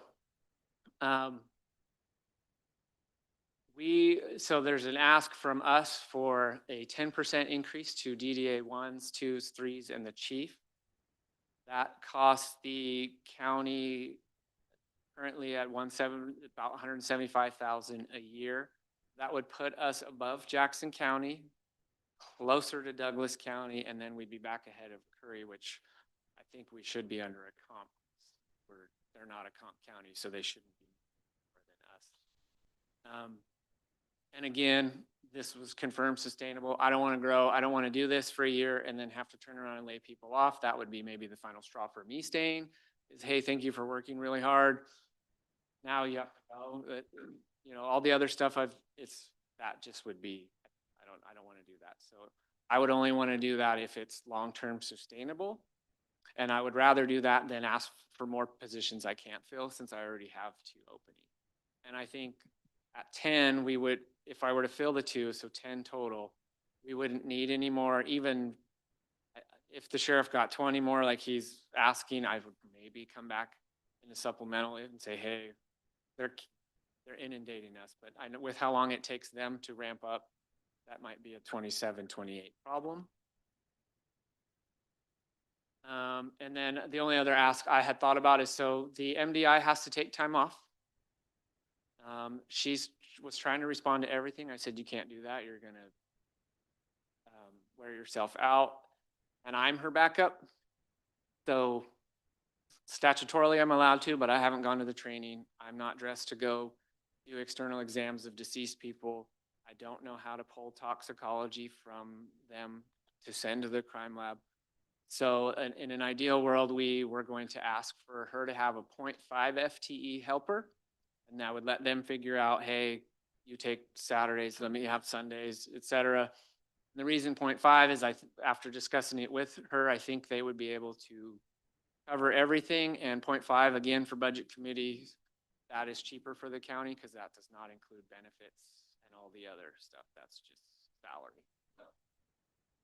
And then the only other thing I had, I don't know procedurally, I'm a lawyer, but not this kind of lawyer, is the presiding judge was going to be here this morning to talk about the importance of retention for us, but he had court, so he wrote a letter. I don't know if I read it now or I sit down and come back in public comment section. I think now's the appropriate time to read that letter. And I don't know if you prefer read it or just hand it a. Okay. So to Josephine County Board of Commissioners, thank you for the opportunity to address the board on a matter of utmost importance to our courts, the fair administration of justice. I understand that Mr. Eastman will be presenting details associated with the proposal designed to increase pay for his attorneys to achieve parity with surrounding DA's offices. As you may know, the Oregon legislature recently appropriated sizable resources designed at bolstering the defense side of criminal cases to target the lack of defense attorneys willing to take court-appointed cases. However, you are also aware that prosecution side of criminal cases receive their funding from each county, not the state. As an attorney who practiced in this county for about 25 years and then as a judge for over 8 years, I have seen, especially recently, a high turnover rate among attorneys who prosecute cases for the DA's office. These attorneys start here, receive extensive and valuable training and experience only to leave the area to seek higher compensation in other prosecutor offices around this state and elsewhere.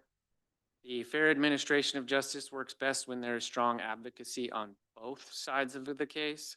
When one side is weakened, the other side gains advantages that throw off the balance with predictable outcomes. It is very important for the DA's office to be able to draft and retain competent attorneys to prosecute the state's important cases.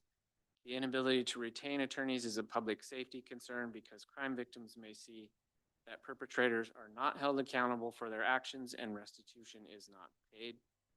Keeping strong, competent prosecutors is in the best interest of the legal system and in our community as a whole. Thank you, board, for taking the time to consider this matter. Judge Bain. Questions? And I'm ready. I know there's some coming up. Okay. Thank you for your presentation. Member Yetter? So in the budget that you've presented, the cost for the AI on the video and so on, that's included? Yes, and I should clarify that AI is just a highlight that stuck out to me, but what it really does is the cloud-based evidence management for all of, because each case has a body cam, front dash, and a prisoner compartment. I don't know if I'm supposed to use the word prisoner anymore, but compartment in the car. So each case has gigabytes worth of videos.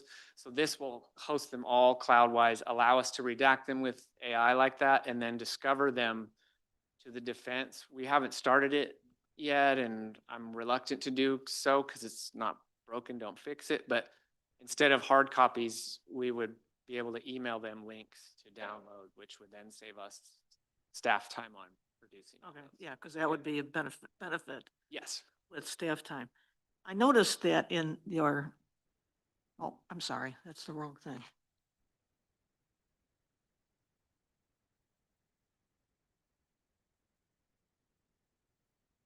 Well, I think that's all I have for now. Member Collins? Just one question, sir. The $175,000 to increase salaries 10%, does that include the two that you do not have, so that if you're able to fill them, they would receive the 10% bump as well? That's the same question that I had for Director Nelson prior to her departure, and her email back to me said, yes, that is for all 9. So that we're budgeted for 10, or excuse me, 9 plus me. So that 175 is the current ones, plus if we were to fill those two at the higher rate, yes, that's the. Thank you.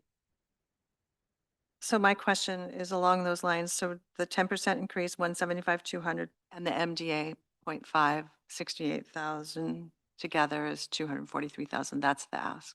That would be the ask above the proposed, yeah, in an Budget. ideal world, yes. Okay, And that good job. sustainable at least. Okay, no, and I know you could, I guess my other question is, I know you're having a hard time getting just attorneys here, is it because I know it's in part because of the pay, but are there any other reasons? Is it because of the workloads? Is it because of the area we live in, like physicians' wives don't want to come here because, are there other things? So I think all of the above. So we don't really do exit interviews. We may. I do. One of the last ones who left, he had been a civil attorney for 14 years. And when he left, he was going to make more money. But what he told me is what you ask a DDA one to do is not reasonable. Like because of the number of misdemeanors, you get felonies, you got trials, you got to do court every day. He said it's not realistic. I take that with a grain of salt because the rest of us, I did that. We all did that. So that's kind of what makes this place special is you come and you get experience. And then we just lose them because they go somewhere else and excel because they're like, oh, I'm 2 years and I've already tried Measure 11s because I came from Josephine County. And then there is some of that rural, that small town stuff. What we have more luck with people who are from Southern Oregon or kind of aware of the nightlife or some of the other things that either love it or hate it. But when you're, a lot of 25-year-old college kids want Portland to spend. But I think parity money-wise or closer, we can't match them, but that point with because our cost of living really isn't that much lower than, it's lower, but it's not. So I think it's all, and the schools push defense, they don't push prosecution. So there's a myriad of issues. And the only thing I know of to try to address it is more money. And then I was trying to go to the schools and I'm part of the subcommittee of DAs on recruitment and retention, but because of all the other things I have to do, I can't go to the schools as much, but we're trying to get back in the schools and say, hey, our side's more fun or equally as fun. I did jury duty a couple years ago, and your DD1 is a rock star.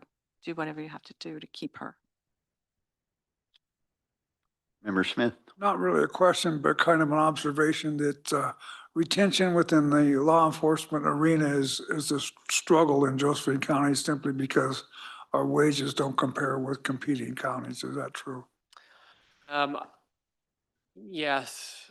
And then for prosecution specifically, we lost one a couple of years ago because he went out and he got 2 years experience, went and started his own practice, then contracted with the state to do court-appointed defense. And it's close to double. No more questions. Member Kirby? No questions. Thank you. The only question I have is the additional ask. It's probably a question for the budget officer. Is that going to be on that list for us? Okay. And I think the only other thing to note is possibly as an elected official, your compensation, the county's part would also come out of your budget. Yes. Okay. All right. Any other questions? Okay, thank you for that presentation. I guess I'll quiz. Does anyone need a break? Okay, so we will continue. Next up is community justice.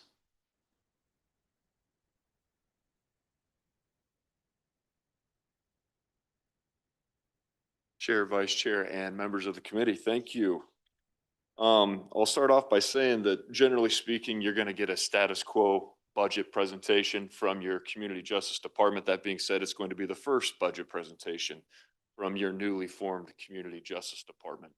During the consolidation of adult and juvenile, this will be the first time we're presenting that as a combined budget to the committee. So just putting that out there to start with, and before I fully begin, I'd be remiss to say you'll notice as we go through this, there's some moving parts, and I'm going to do my best to simplify it as much as I can. But I just want to give a huge shout out and a thanks to our administrative managers across our divisions, Sean Martinez with prevention, Annette Sorensen with our juvenile department, and Angie Brown with our adult side. They put a ton of time and effort into this to make sure we get you the correct numbers and as much information as we can so that it's usable for you in your decision-making process. So with that, we can get started. Next slide, please. Oh, do I get to do this? Oh, sweet. Thank you. So this is the gist of community justice. So we have community corrections.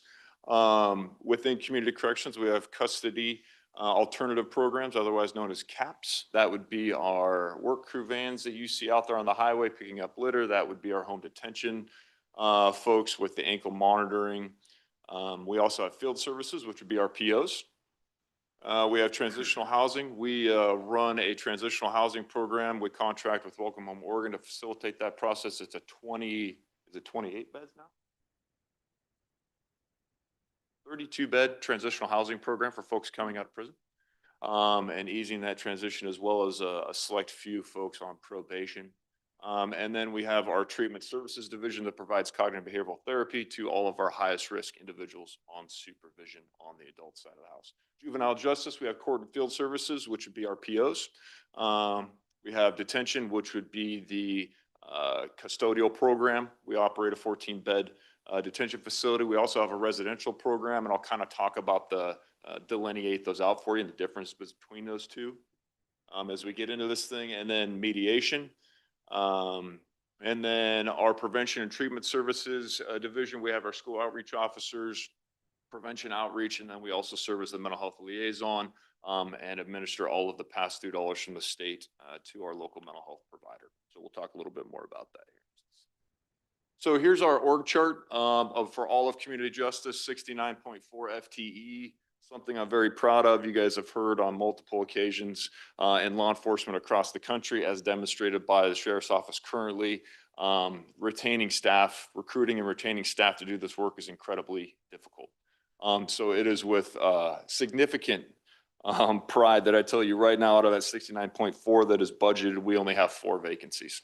And that is traditionally a very, very difficult thing to do. For example, or reference, when I absorbed the juvenile department into community justice approximately a year ago, we have 16 GLCs, which is our juvenile correctional officers. At that time, we had approximately 7 vacancies out of 16 positions. So huge shout out to, number one, our HR department, who's worked hard with us to right size some of the compensation during previous budget cycle, and also to our staff, who's worked hard culturally to maintain the people that come there.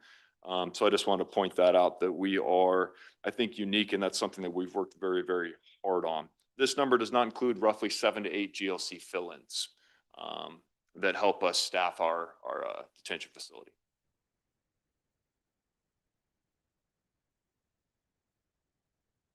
I don't think I did anything. Oh, there it is. Oh. Okay. So here's our total operating budget, $25,437,200. And it's broken down into our 3 divisions under community justice. That probably sounds like a very big number. You will see here pretty quickly that a good chunk of those dollars are passed through grant dollars to community partners and other agencies within the county. We are responsible for the administration of those dollars, so they are included in our budget. So we'll go through and we'll break down each of these individually. So starting with community corrections, this is our adult side of the house, our vision statement, proactively addressing the needs of those we serve for the betterment of Josephine County. And our mission statement says to promote community safety by affecting change in the lives of those we supervise through the balance of accountability and evidence-based practices. Delivered to fidelity, we emphasize self-efficacy, build capacity for pro-social living, and inspire hope for the future. And I'll break that down a little bit further as we go around how we track our effectiveness towards that mission statement. So here's the governing OAR that basically explains what we do. So the Department of Corrections will assume responsibility for community-based supervision, sanctions, and services for offenders convicted of felonies or designated drug-related misdemeanors who are on probation, parole, post-prison supervision, transitional leave, sentenced or sanctioned to a prison term of under 12 months. So what all that means is that the Department of Corrections is ultimately responsible for supervision in the state of Oregon through Senate Bill 1145 back in 95, 96. Don't quote me on that, but somewhere right during that time, they transitioned that process to the counties through a process called local control. So what happens is, and I'll get into this here just a little bit, it might be on the next one, let's see.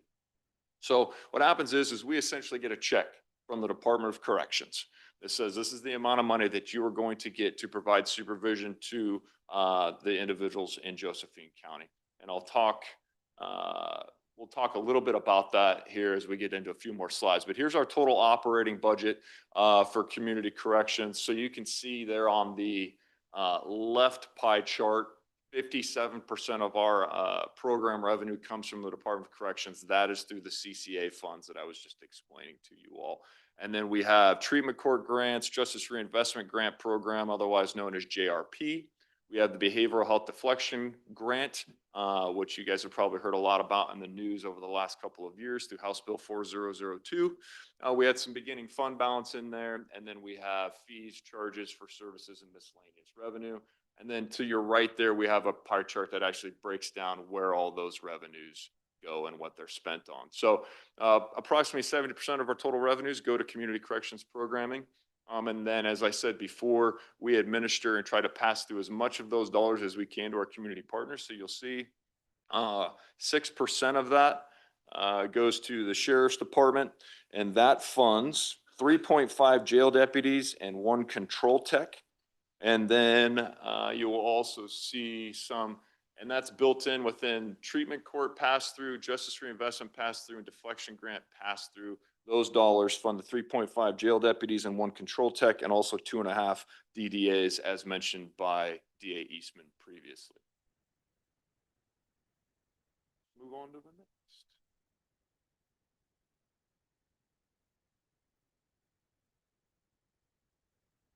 All right, so community corrections outcome metrics and key accomplishments. It's very important for us that you as a body have an opportunity to look at how we track and determine whether or not we are effectively doing the job that we've been tasked with. These are things that we track on a regular basis. So field services division there at the top, that's our POs. So if you look going back to FY24, that's the number of individuals when we say average population that we have on supervision in Josephine County. The total contacts we've had with those individuals is a very large number, but we're generally somewhere between 70 and 80,000 contacts that we have with the individuals on supervision. And then arrests and sanctions, we're generally somewhere in that 1,500 ballpark. So that means we are intervening in nefarious behavior in the community, either through taking them to jail or providing them with a work crew sanction or some sort of intervention at the PO level in the office. In our custodial alternative programs, again, as mentioned, this is our work crew participants. So total daily participant count over the course of a year, about 2,000 home detention participants, somewhere in the neighborhood of 250 to 350, and then total home detention days right around 2,300.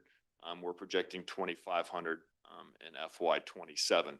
Of note, and this is something we're particularly proud of, if you do the math on that real quick, if you notice that little arrow out to the right there, FY26, we were able to absorb through our custodial alternative programs 4,280 custody days. Those are days that somebody would have per law had to have been in jail, but because of our CAPS program, we were able to either put them on work crew, we were able to provide them with home detention sanction, or some combination thereof. And the way that you kind of do the math on that is we say roughly $200 a day to house somebody in jail. You times that by 4,280, and you get roughly $850,000 of tax savings to the taxpayer. So that is a nice resource for the county to have. The robustness of our CAPS division isn't something that's realized by many counties our size. So we work very hard to maintain that. The beautiful part about that is we're able to fund the vast majority of that program through those state dollars that come down. So you realize the tax saving on the county side, yet we're able to use state dollars to fund the majority of that program. Going down to treatment services, anybody who is a high-risk individual in Josephine County goes to cognitive behavioral services. That's embedded within our adult division.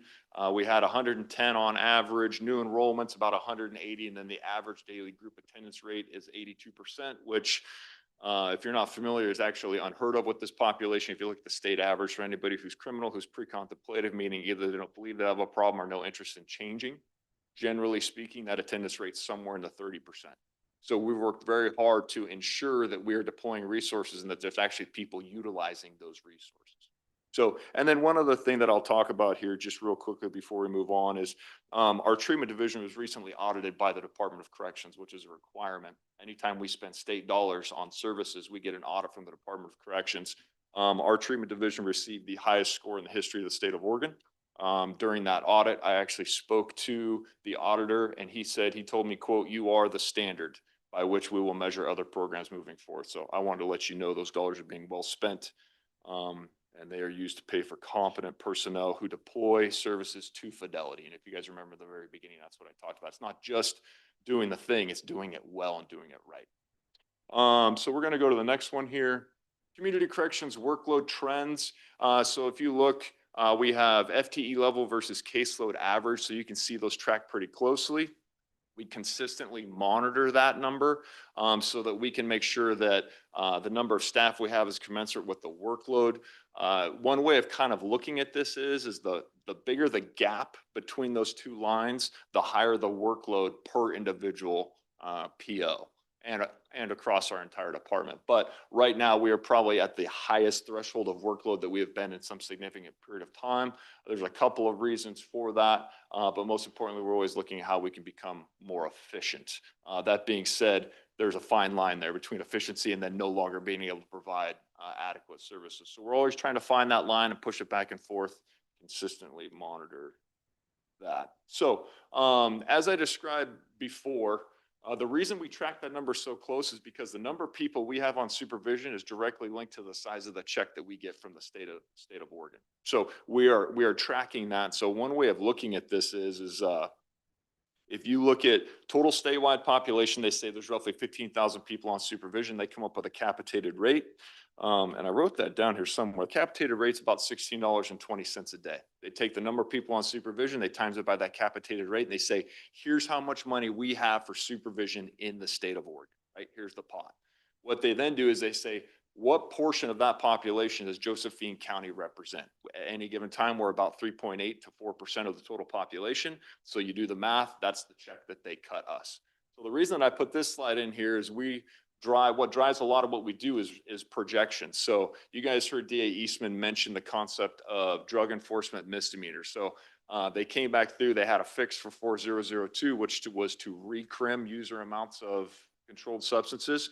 So you will notice here's kind of our typical population forecast in the state of Oregon. You'll notice that it went dramatically down. Obviously they're around 20. That was were the COVID years. And then also the combination of COVID 4002 and the public defender crisis. All three of those resulted in that enormous drop in population. You'll see there kind of 2021. And then you'll notice as we go, that black line to the right of that up at the top, it says forecast. That's what we anticipate based on a state forecaster for the number of individuals that'll be coming onto supervision. They anticipate over the next biennium, we'll see an additional 4,000 people on supervision. That is largely driven by DAs having the ability to prosecute those drug enforcement misdemeanors specifically. So with that, our total statewide population, the total pot of money, 289 million, over the next biennium would go to 355 million.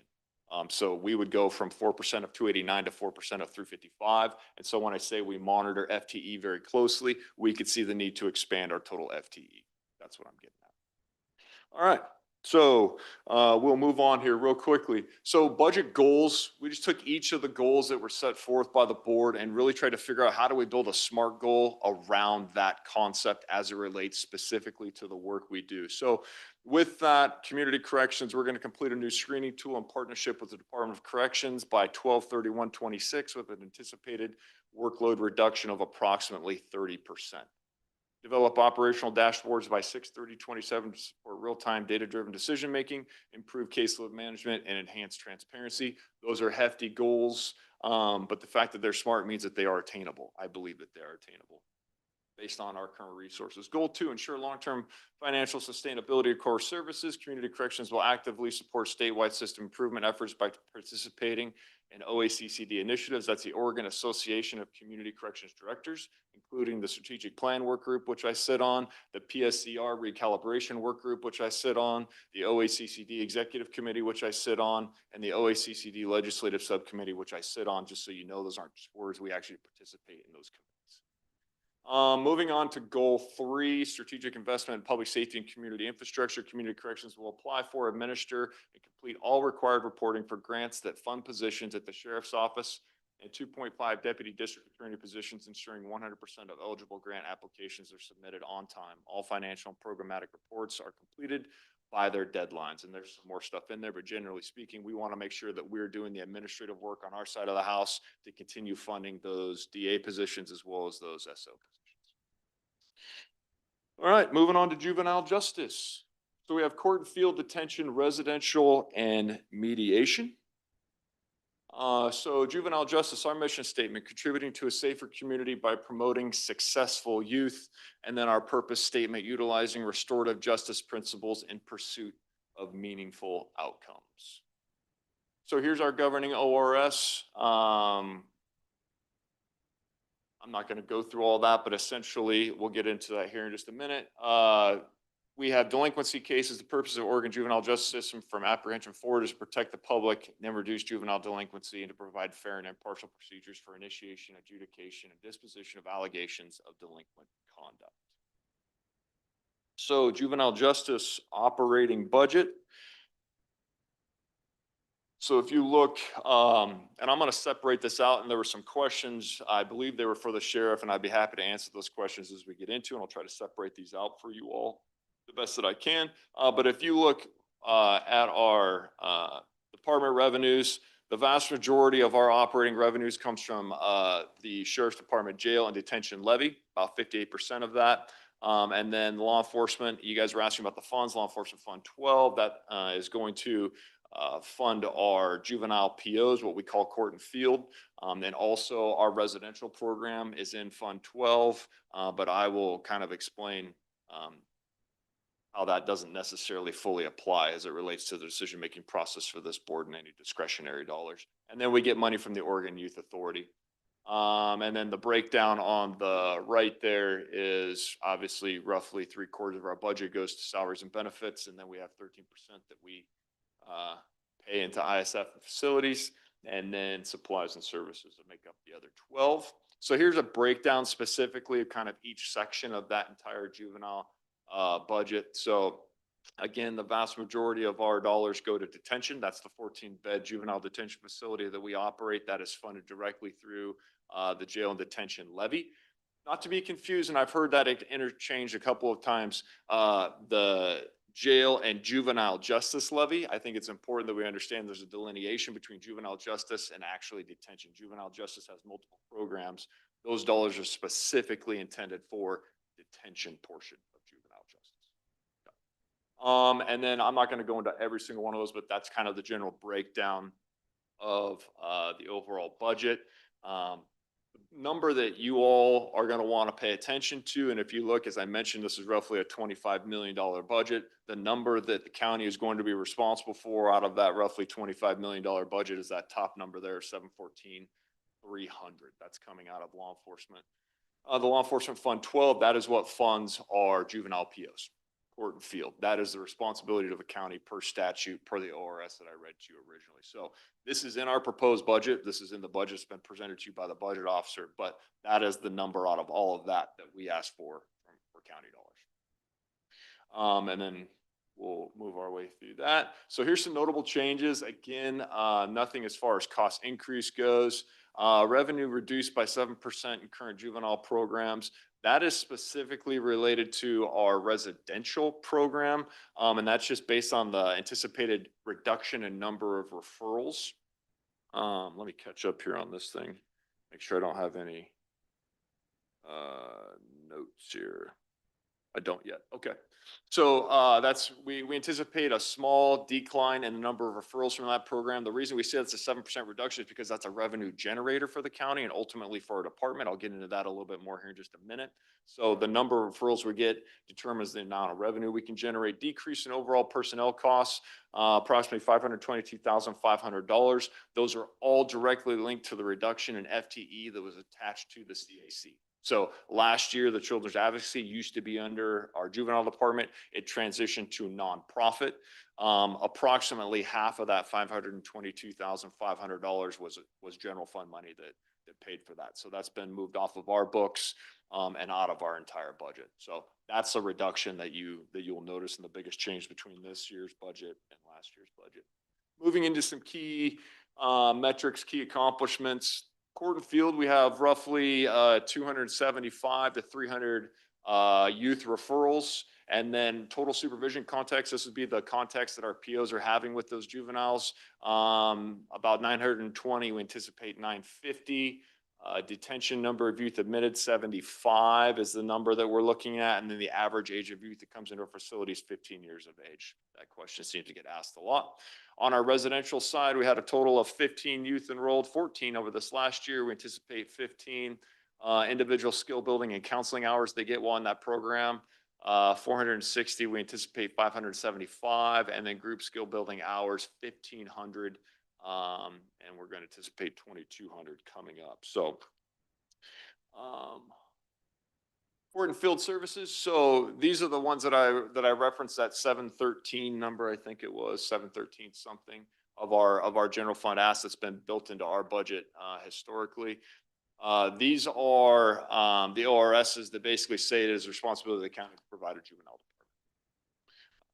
And here are the services that we provide for that money: intake of all law enforcement referrals, informal intervention diversion petition filed in juvenile court investigations, risk need assessments and referrals, courtroom case presentation, evidence-based skill building, custody services for youth who are pending court or serving probation violation sanctions, probation supervision, formal accountability agreements, counseling intervention services such as theft classes, fire prevention, and risk reduction.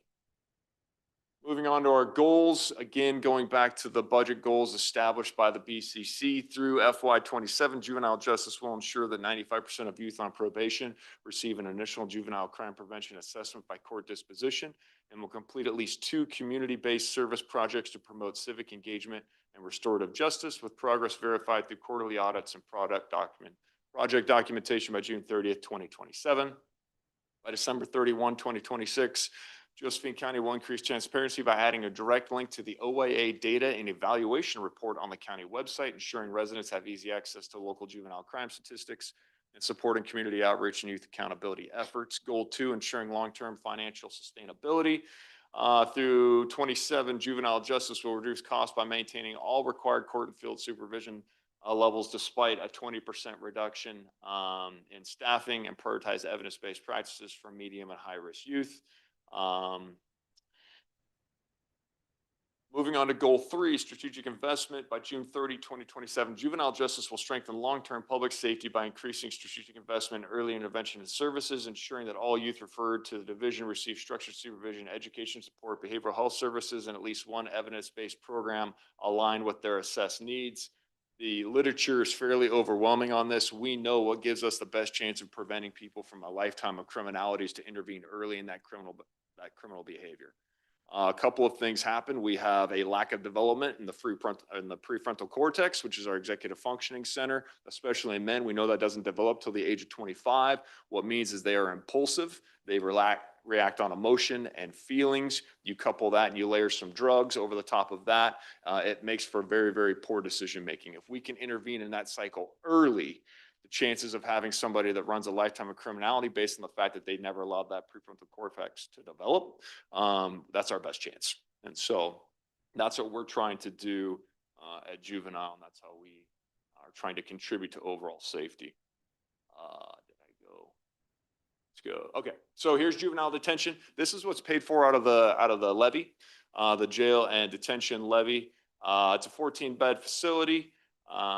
We house pre-adjudicated youth, parole and probation violations, court-ordered individuals, and we also run a 30-day program that is either individuals who are trying to prevent from going to OIA or individuals who are coming out of OIA, and it serves as a step-down transition process back into community for them. We are the only 30-day approved program with OIA in the entire state of Oregon.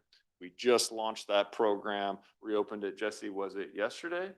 Yesterday. So we're open for business on that program, which is a pretty cool thing. That could potentially offset some costs, not a ton, but some. We'd receive $165 per day per youth who is in that program in our facility. So a lot of work was done on that, something that we're quite proud of. So again, goal 1. By June 30, 2027, we'll achieve the following: at least 70% of youth entering custody will be enrolled in school within 36 hours of entry, and ensure timely educational access and support operational efficiency. All youth will receive required medical and mental health screenings with 72 hours of entry, ensuring transparent, efficient delivery of essential care. And they're going to have their first judicial hearing within 36 hours of entry. Goal 2, throughout FY27, Josephine County will operate a secure 14-bed juvenile detention facility that meets all state standards while expanding contracts for unused beds, strengthening the 30-day extended detention program, pursuing state and federal grants to support innovation, workforce development, and specialized services. And then goal 3, through FY27, juvenile justice will maintain operational capacity to safely house up to 14 youth in the detention facility at all times and ensure that youth on supervision receives at least one evidence-based intervention aligned with their assessed needs. And those are things we are in the process of beginning to track, determine whether or not we are meeting those metrics.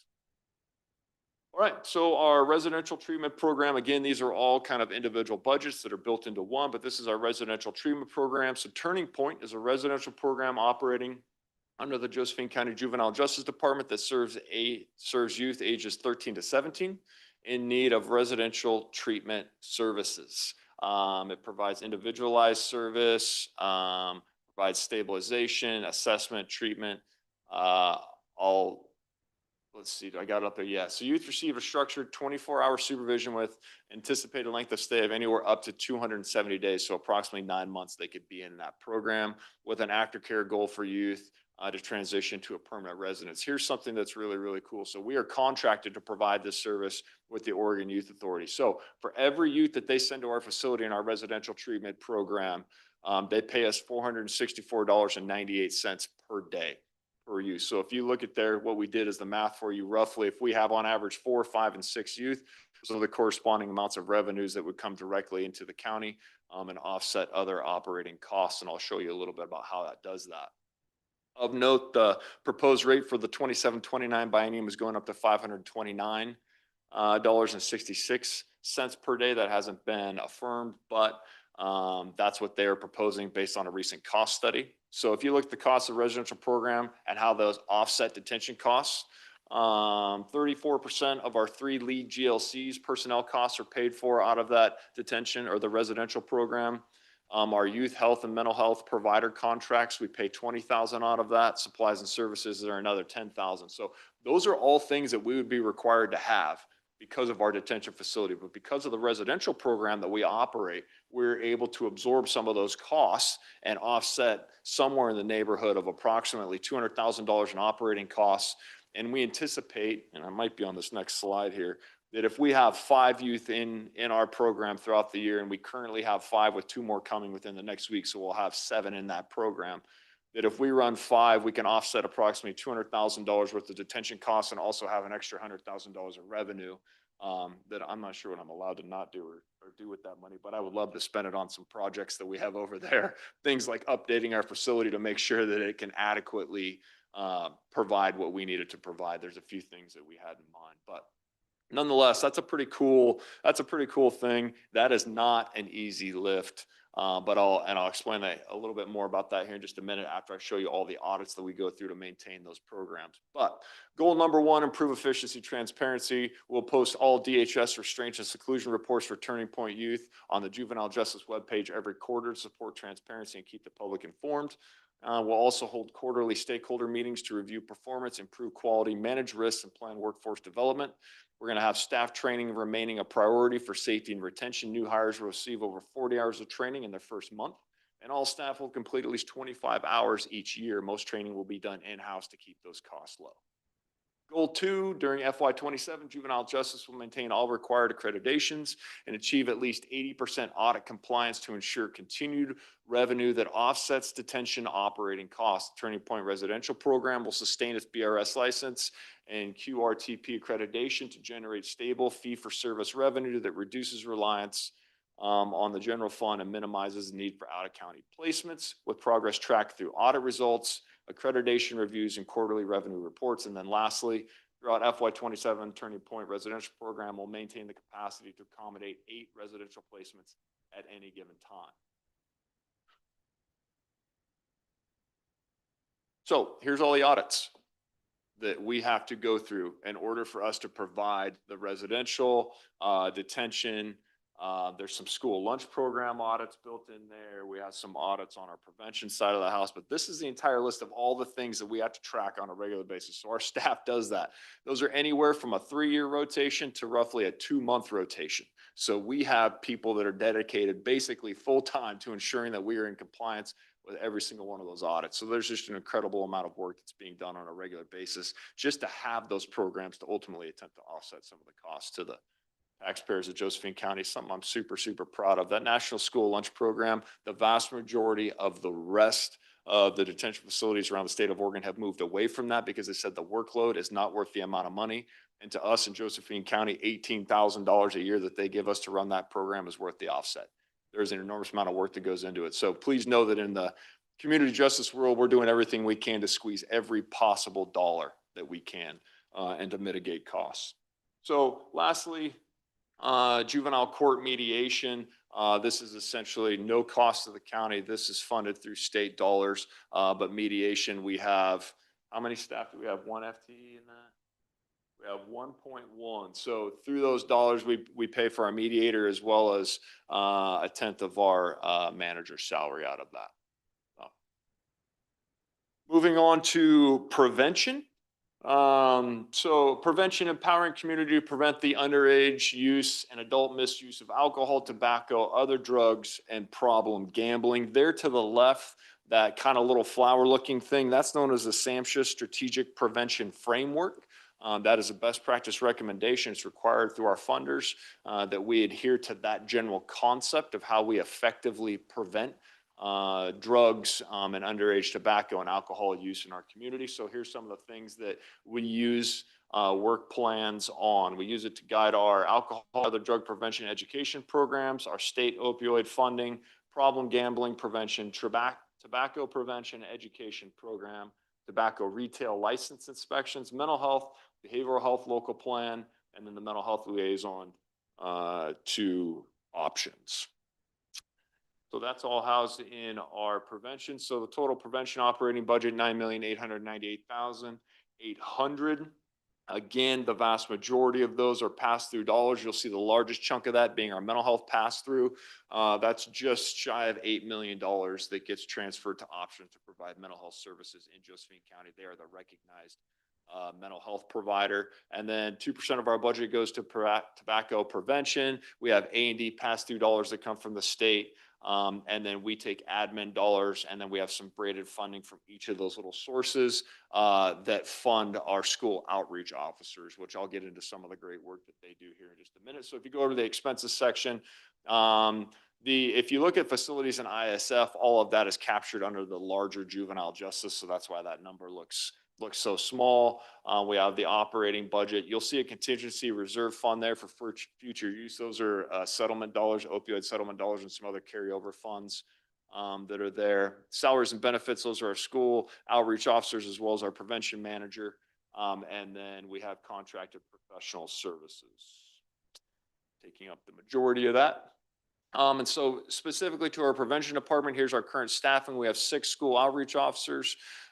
We have 1 manager and then 1 prevention outreach coordinator that do just a ton of work. So looking at some notable changes from the 25 to 26 budget, we had a significant reduction in our training budget. That was mostly for us to take a step back and take a look at what it actually is that we're training. What does the training provide? What are we getting from that? And to make sure that we're not just getting into this mode of saying, okay, well, there's that training, we're going to go to it again. And we're going to go to it again because we always go to that. What we wanted to ask is the difficult question of what exactly do we get when we go to that? And so this is going to be a year we're going to take a step back and we're going to review. We're going to focus on local trainings. We're going to focus on bringing trainers here and not sending so many people to other places and other conferences. That being said, after that year of review, you may find me coming back to this body next year saying we'd like to expand that training budget because there's some vital pieces of training that we missed out on. But anytime we can look at our budget and say, do we have a chunk of money that feels like it's going somewhere? If the answer to that question is yes, that feels like it's a little bit bigger than everything else, we want to take a look at that. And so that's what we're doing with our training budget this year.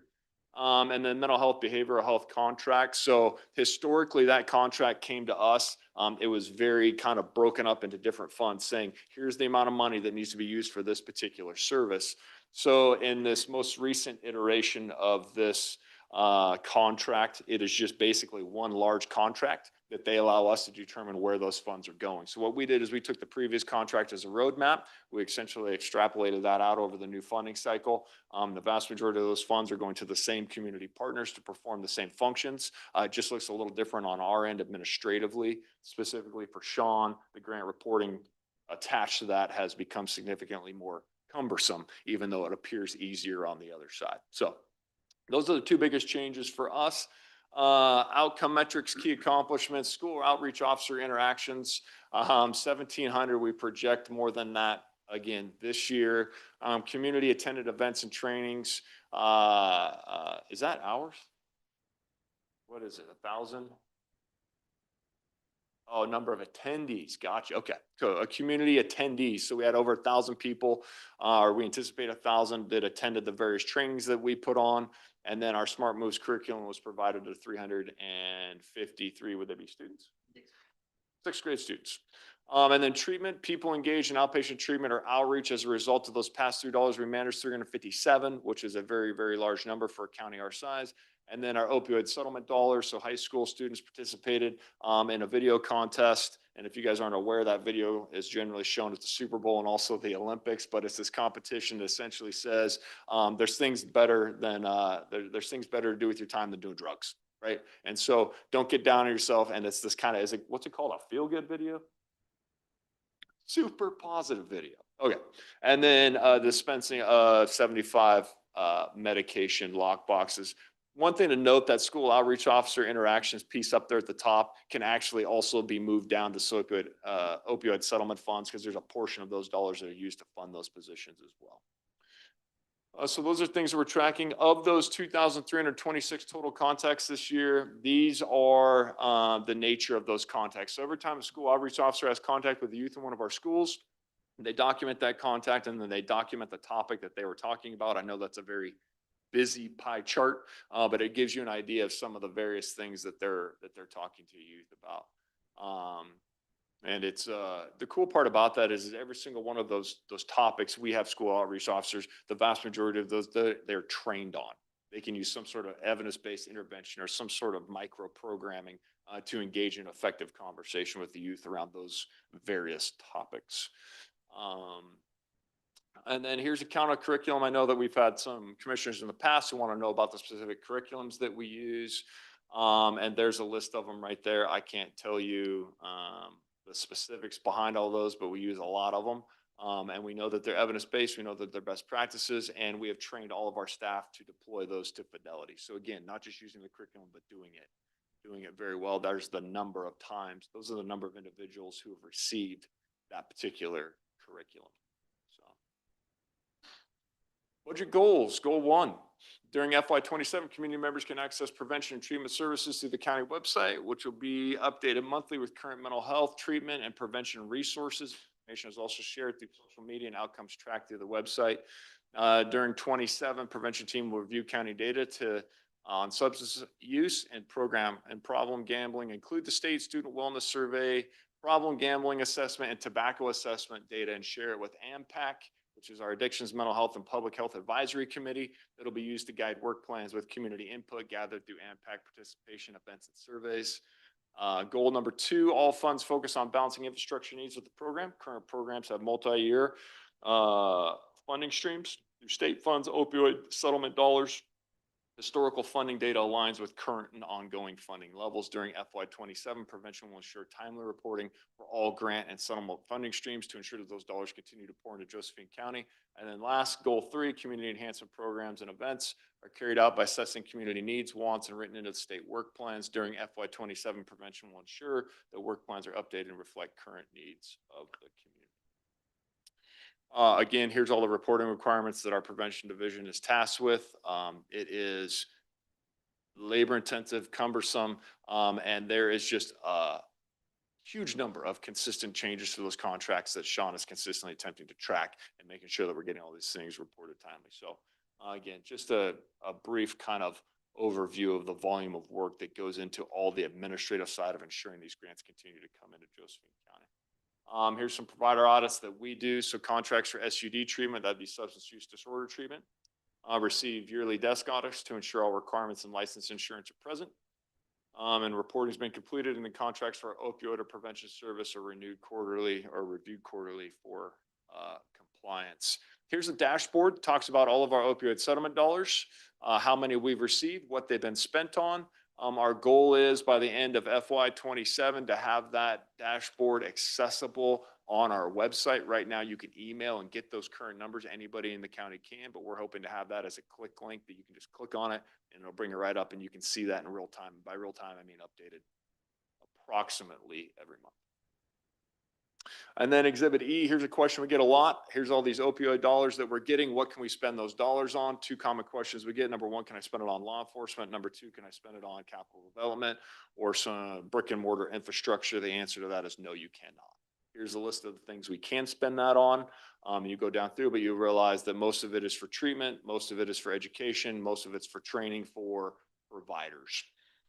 And if there's any other questions, we can answer some more of those later on, but I just want to touch on that briefly.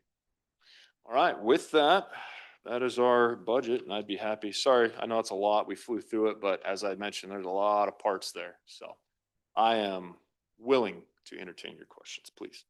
Okay, well, thank you for that presentation. I certainly appreciate the SMART goals and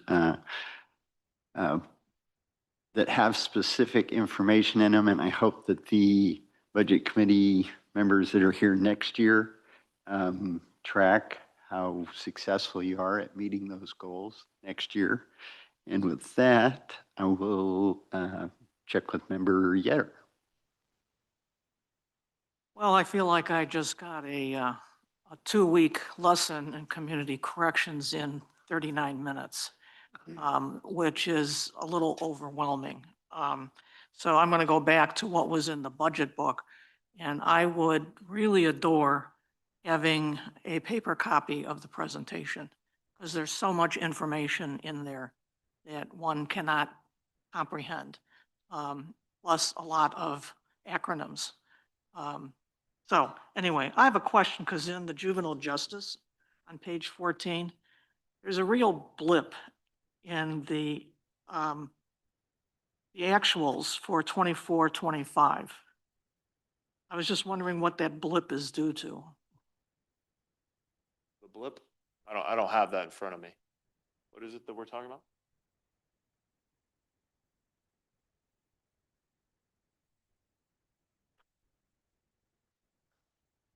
Well, it's not the graph, it's the numbers. You go across the board and everything in 24-25 just suddenly is dipped.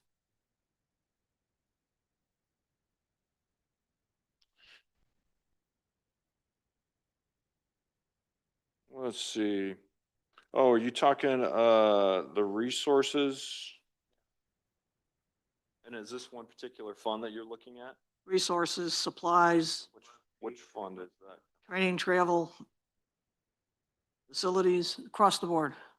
Yeah, so the short answer to that is that if you go back 23, 24, and you go 24, 25, the way that the juvenile justice budget was broken down to me was very, very confusing. And so what you had was the juvenile detention, juvenile residential, and then court and field.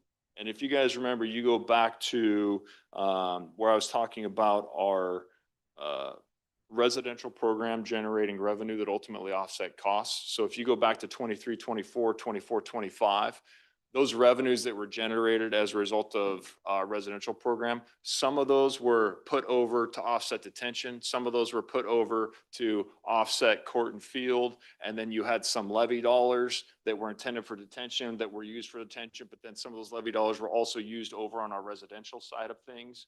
And so it just got really messy. There's a lot of dollars moving in a lot of different places. And so what you're seeing here was our attempt to try to clean that up and truly identify what is the cost, number one, to run the detention facility, right? We say, what do we need to run the detention facility, and attach all those numbers directly to the fund that comes from the levy, right?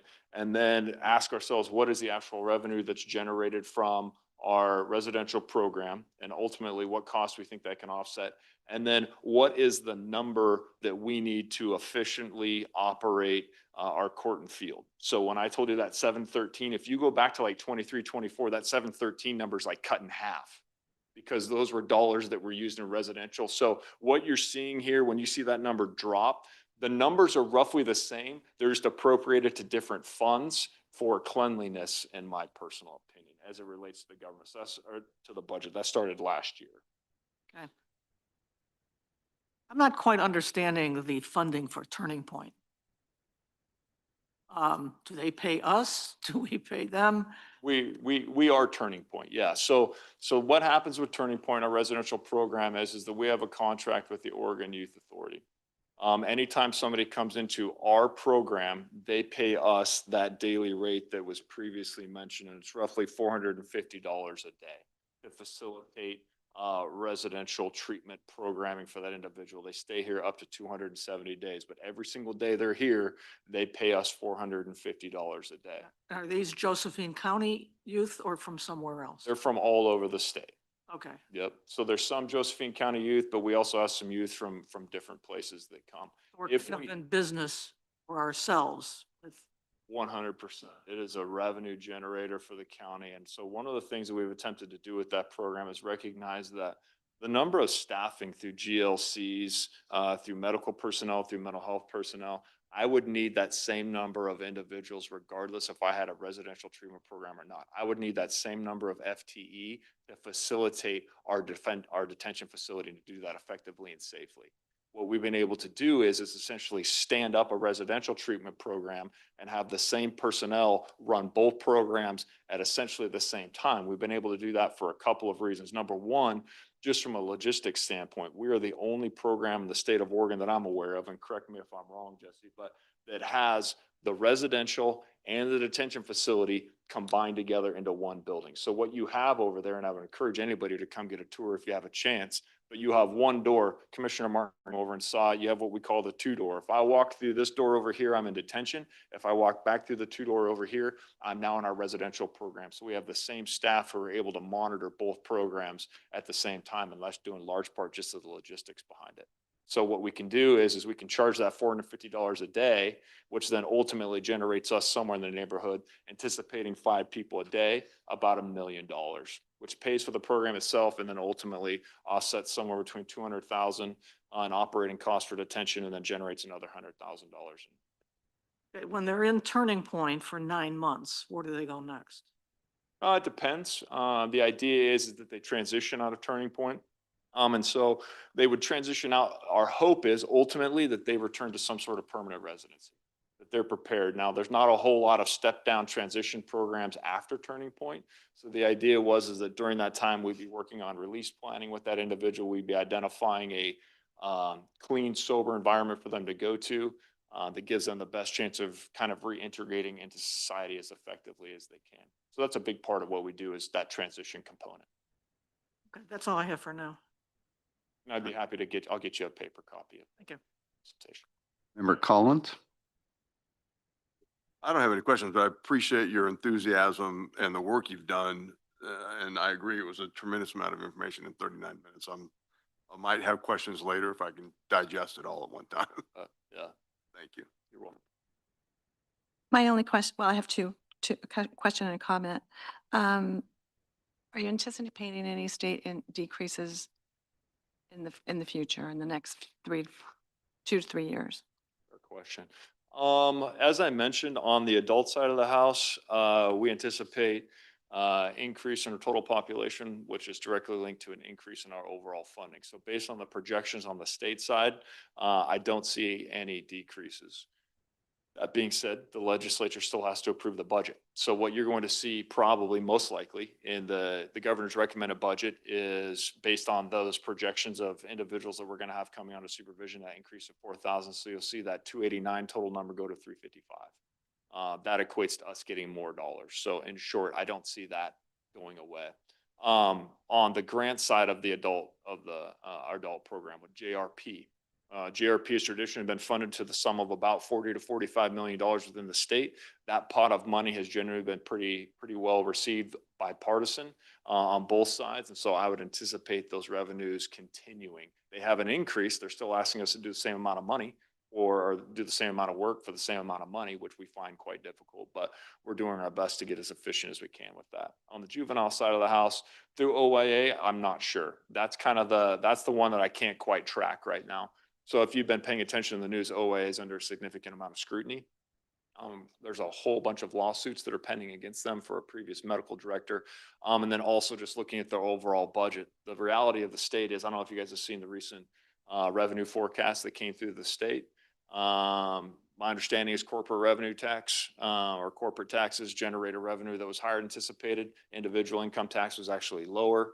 Nonetheless, it was a little better overall. Still doesn't change the fact that they're going to have to patch up roughly $600 to $700 million in the next biennium. And so those cuts will generally be absorbed across the board. I don't know who's going to take those, but I could see OIA being one of those agencies that experiences some of those cuts. They're currently being audited by the Attorney General's office right now. So, and they're being audited across all programs, not just the detention facilities, but all their field POs as well. So that one I don't know about. On the adult side, I feel pretty confident. Juvenile side, not 100%. Okay.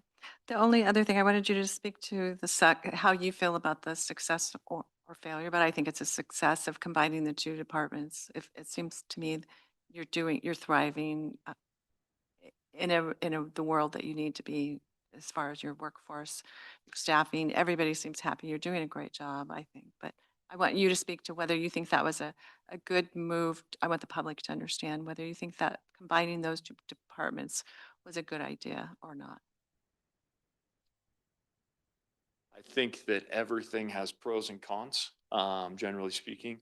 I was very, very fortunate to come into a role where the department on the juvenile side of things and the previous director had done an outstanding job. They'd put that department in a very, very good position. And so I feel like I benefited from coming into that dynamic. I think ultimately there is a cost savings to a degree. I think one could probably argue when you look at budgets this size, there's some money here and there's some money there, but I think it's hard to say that ultimately having one administration that oversees a department is going to be in some way, shape, or form ultimately cost savings. But really what I think it comes down to is nothing really to do with me. I think it has to do with the fact that we have an incredibly strong leadership team on both sides of the house. And I've come in and I've just been nothing but educated this entire time. And what you guys heard today, I've gotten all that in the last year, and the entire time I was blown away just by the efficiency, the effectiveness, and ultimately just the passion for the work they do, because it's not easy. It's really not. So yes, I think there's definitely the positives that have come out of this. I consider it an honor to have been given the opportunity. And I'm just grateful for the professional staff that we have. They do a really, really good job, and they make my job a lot easier. Great. Thank you. Member Smith? No questions. Director Hyde, I want to commend you for being professional and managing so many different moving parts. And you've done a fine job. Appreciate your presentations. Thank you, sir. Member Kirby? Good morning. Great presentation. You're clearly very knowledgeable. You've got all of your facts and figures in memory. The detail with which you're presenting is phenomenal. You know, how many sixth graders are in the program, how many dollars per day for housing someone else's folks. Fantastic. What I run into though is, again, we've got these great presentations with all this detail that I'm trying to compare to what we've been given in the budget book. Not that this is your fault. I'm just using your presentation as an example. The budget book is broken down into various, segments, pieces: juvenile justice, detention, residential, adult jail. And there's 12 to 15 lines on each one. The numbers here, again, don't match the presentation we're giving. You gave a great presentation about juvenile justice residential. You threw a couple $1 million up there that the program's going to cost. My book shows it's zero. It was zero last year. I don't know how we're supposed to reconcile or have a meaningful conversation about, what's really going on and how we're supposed to approve that budget. It makes it's like all of your great information got put in a black box. Somebody cranked a handle, spit out these one-pagers with 12 lines of stuff, and there's, moved things to different departments, connected some interfund transfers, and somebody else has got to figure it out from there on. So, you know, I thought I had a real good grip on this until I see what you've got, and I'm really eager for what you've got beyond what I'm getting. So you're Fund 17, correct? We're a lot of funds. Yeah. There's, yes. All of your activities are in Fund 17, or what other funds are you involved in? Oh, we listed them off. I think we got 12. I think we got 17. I think we got 33.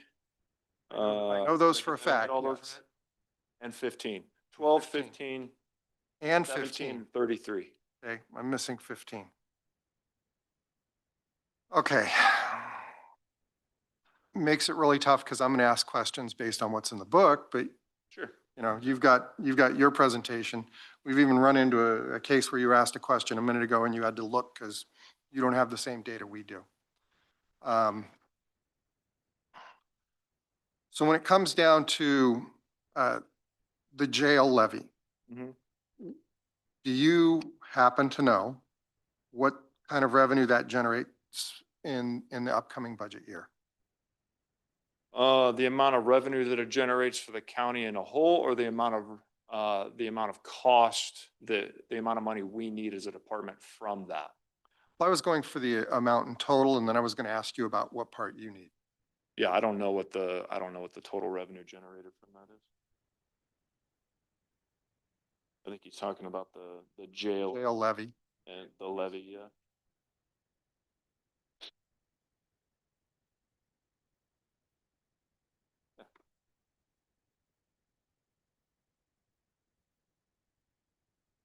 Okay, so question was, what revenue is generated through the adult jail juvenile detention levy?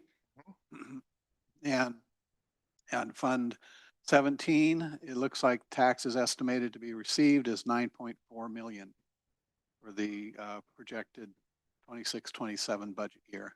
Okay. And then if you look on the next page, what we call a Schedule A, you'll see the amount of current revenues versus current requirements, and the negative number there would be what is being paid or supported above and beyond their current revenues through the tax or through. Yes. Yes. So the levy generates 9.4 million. Your requirements are just short of 14 million, to make the math easy. I have 13,922,000, which is admittedly different than the numbers you had because it was just, you had combined your grouping of funds. So you threw up 25 million, which doesn't tie to this, which leads me chasing my tail up here trying to find where your number came from. Not your fault. So Just for clarification, you were saying, what our detention or what our levy ask was, our levy requirement? yes, I'm going to ask that as well. Okay. So of that 9.4 million, how much does your functions retain and how much of it goes elsewhere? We are asking for 3,128,900 of that. Excellent. Okay.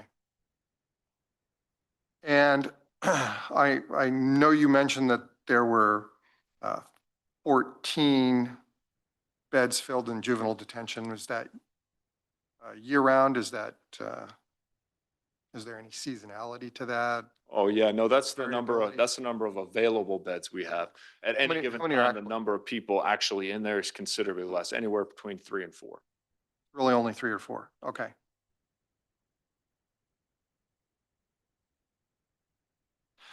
I'm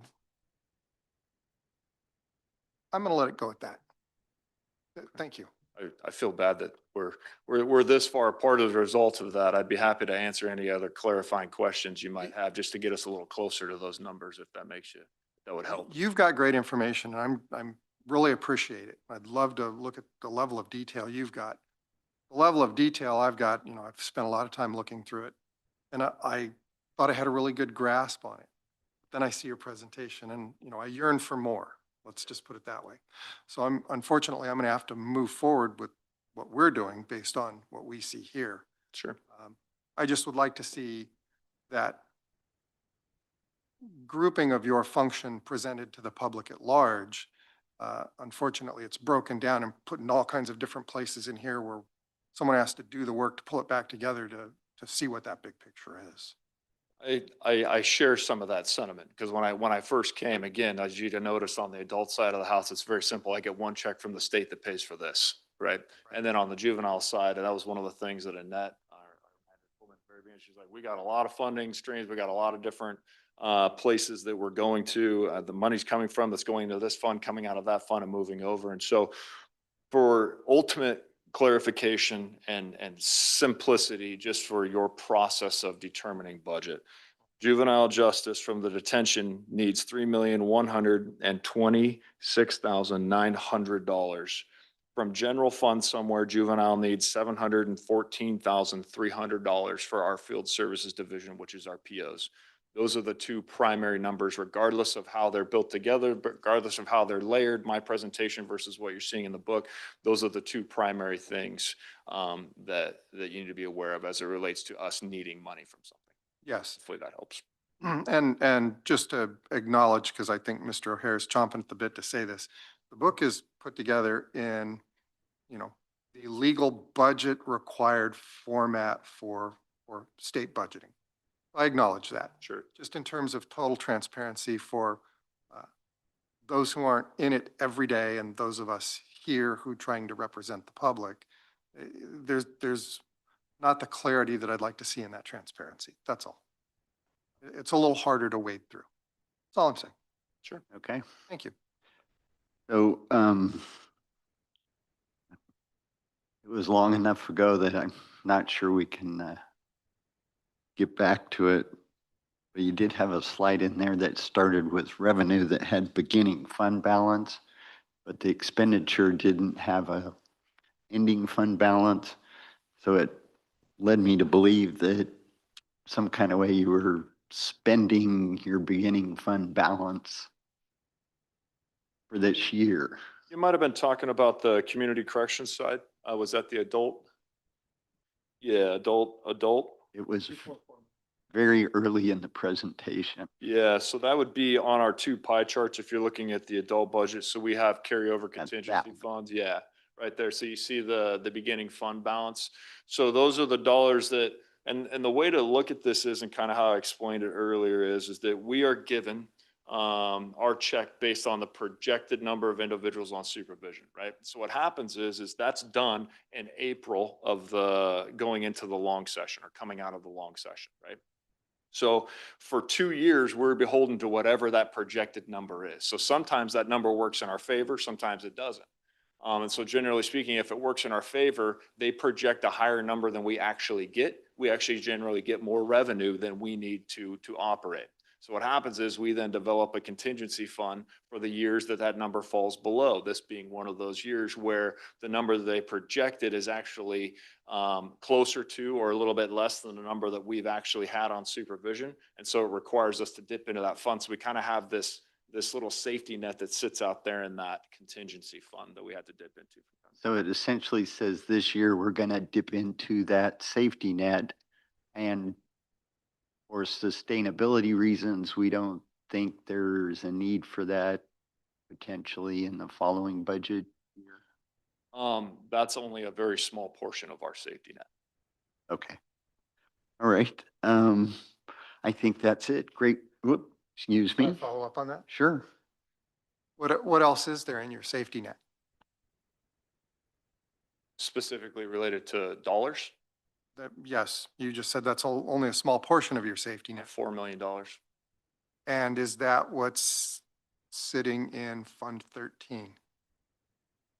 Yes.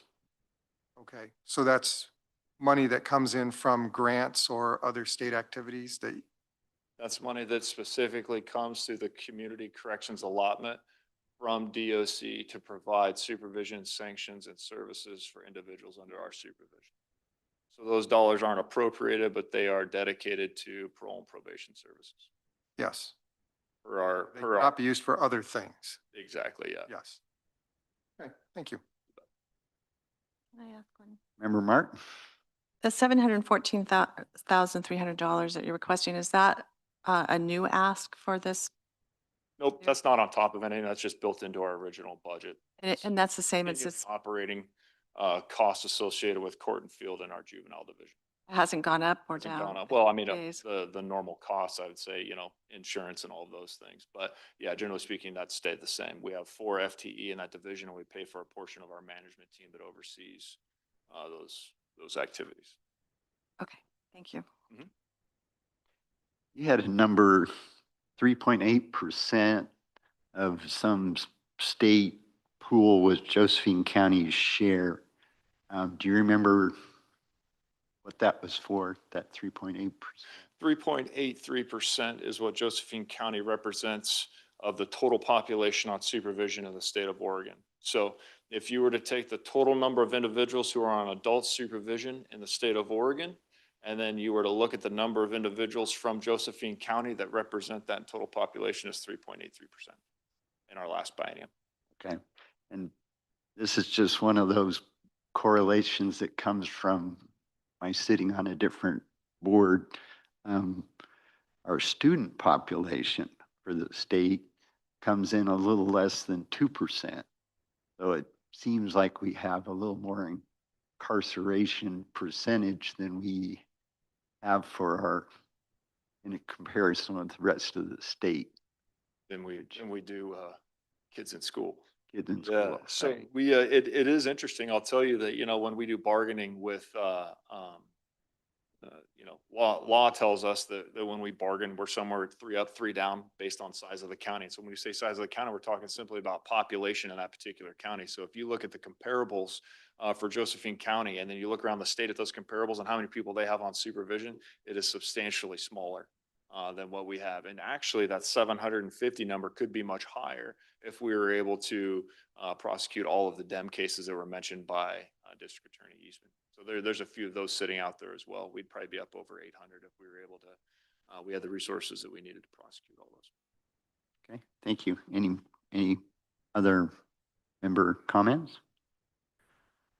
Okay, well, thank you for that presentation. We really appreciate it. And at this time, we will have the Budget Officer O'Hare take the podium for any additional questions from the board or the committee. Okay, any questions? No questions. Oh, Member Kirby? It's waiting. I'd like to make a request.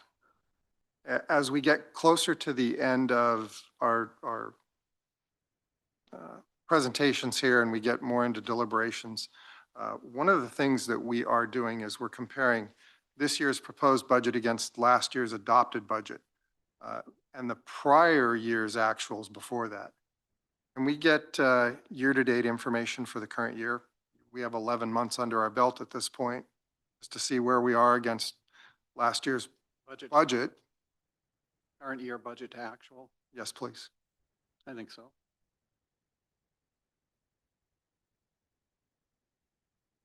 That would be broken down in a similar fashion by fund so that there's comparability.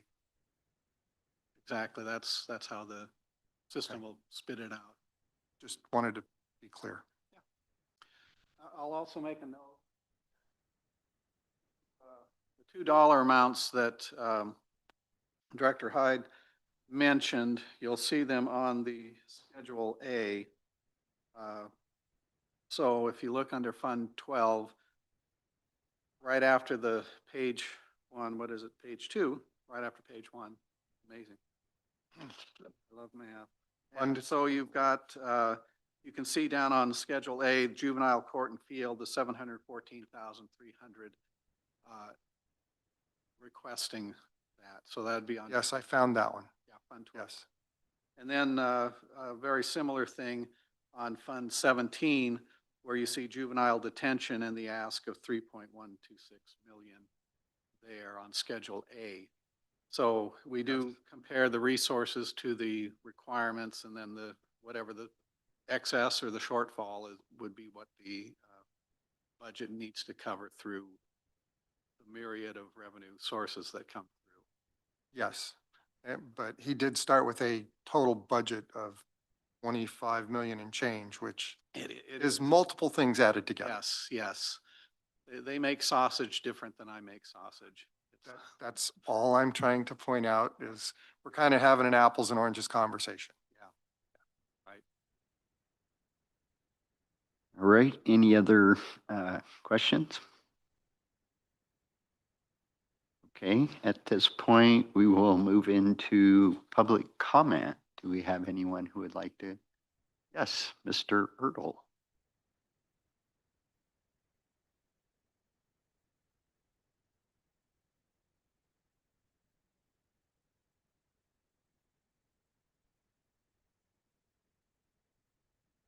Good morning, everyone. My name is Bill Ertl. I live in Williams, Oregon, and I'm a member of the Law Enforcement Service Advisory Committee. That's what I'll be speaking to this morning. Just a quick check. Are we still, is today June the 2nd? Still? I thought maybe it was on the 4th. Call me up here, so a little humor. So I'm currently the chair of the advisory committee. We met last week with Sheriff Daniels, about 2 hours, okay? We pretty much went through a lot of the discussions that you have had today, okay? But I would say that we focus primarily on what I would call the macro issue, okay? And when I say macro, it's these kind of bottom line numbers that was presented this morning. We did not look into what I call micro numbers or details, although I thought there were some that were asked today was certainly appropriate. And your micro numbers should always get close to what your macro numbers are. At our meeting last Thursday, we had a quorum, okay? As I mentioned, we met with Sheriff Daniels. At the end of it, we passed a resolution to support the sheriff's budget as presented in this document right here. So that's my public comment. We think the sheriff has done a really good job the past 2 years of managing his budget and especially growing, especially the patrol division, in sort of reasonable incremental steps. And those have turned out to get us in a pretty good position where we are today. So we're hoping that you will approve his additional requirements. Thank you. Thank you. Any additional? Mr. Lamb?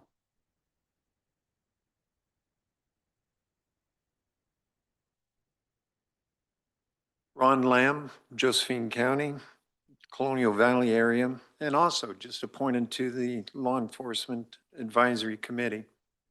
I'm going to be speaking to Measure 17115, or better known as the Law Enforcement Service District. I've got the document that went out to all of the voters when we voted this in, and yes, I voted yes on that measure. This is a statement presented by the Citizen Coalition for Safety, currently one of the commissioners. The funding will pay 20 full-time county patrol officers, 6.25 dispatch officers, and 1.5 evidence technicians. This fund. What to increase or enhance the law enforcement, the sheriff definitely needs the general fund to support his baseline, and then this funding that was presented by Measure 17115 is an enhancement. As Mr. Ertl mentioned, we sat with the sheriff, went over his proposed budget. I'm a rookie at sitting on the Law Enforcement Advisory Committee, so I posed some questions to him that I felt he answered appropriately and truly does enhance the law enforcement. Getting into the micro or the macro even, we need to support the law enforcement that the sheriff is presented for this budget. Thank you. All right, thank you. Is there any additional people who would like to speak? All right, seeing none. At this point, we will discuss our next scheduled meeting, which is going to be Thursday morning at 9 a.m. And Budget Officer O'Hare, if you'd take the podium, I think you should probably outline that day's activities for us. Thank you. What we have scheduled July 4th, or June 4th, the presentation by Public Health and by the Animal Shelter and Control Program. After those two presentations, that's the end of our scheduled presentations to the Budget Committee. And at that point, we should be able to deliberate and discuss what changes, if any, you want to make to the proposed budget. We have to start with the proposed budget. So just for the sake of clarity, we start with the budget that's been published and proposed, and then we either adopt that or approve it. The Budget Committee will approve the budget, either wholesale as it stands or as it stands with the following adjustments to either increase or decrease the various programs, FTE, various programs, authorized expenditure level. So you'll make recommendations or make motions to approve the budget and motions to adjust the budget according to what your discussions have been. So at the end, we will have an approved budget, or at least that's the desire, is to have an approved budget at the end of the meeting on June 4th, this Thursday. I think we've also advertised the 4-H Service District budget meeting and also the Law Enforcement Service District budget meeting for June 4th. So those two, although they're separate from the Josephine County budget meeting, yet they're also scheduled for that day and will involve the same people. The process then, once we get the budget approved by the Budget Committee, then I have to publish that budget in our local newspaper and schedule the budget hearing. And that budget hearing currently is scheduled for June 17th. So that gives us time to publish,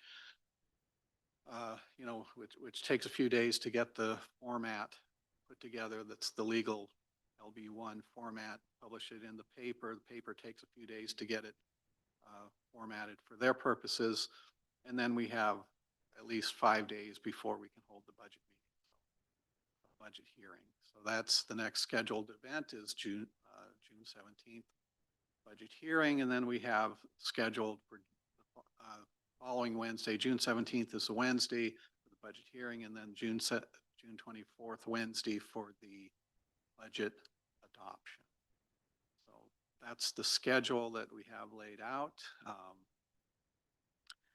I do want to make one mention that the budget is not a one and done issue.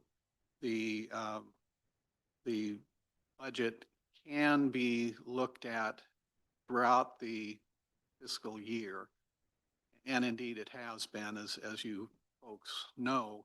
We've had several supplemental budgets in our current fiscal year, and I would remind the Budget Committee that there's also potential to have other supplemental budgets as the committee sees the need, or there's changes, or developments that we hadn't anticipated, or we just want to revisit particular programs. So it's not a one and done. It can also be amended throughout the fiscal year if needed and if decided to be done so by the committee. I think that's Okay. I just like everyone to know that for the 4-H service district and the law enforcement service district, they both require legally their own separate budget meeting and adoption of the tax rate. And we're hoping that all of the committee members here will join us for those budget. committee meetings for those two service districts. There's potential to be a day of it, so we did schedule to continue the meeting with an adjournment for lunch, just in case we need it on Thursday. All right, is there any additional comments? Questions, Member though. Etter? The summary of all the potential changes that you've been keeping track of, Yes. we will get that ahead of Thursday? I can probably get them to you later on today, as soon as possible. And I think I know what animal control and public health have in mind. You have that on the list I already gave you. But animal control needed a little bit of correction since the levy did pass for them. So we have a revised budget, a budget different from what's in the budget book. We base the budget book on the existing levy. The increased levy passed, so we have an update to that. And I'll have a listing of all the potential changes that have been discussed during these budget presentations. And then the budget committee will need to then make a motion on each change to add or subtract from the proposed budget. So yes, I will have that sheet available to you. Like I said, I can probably get that today. I'll for sure have it by tomorrow.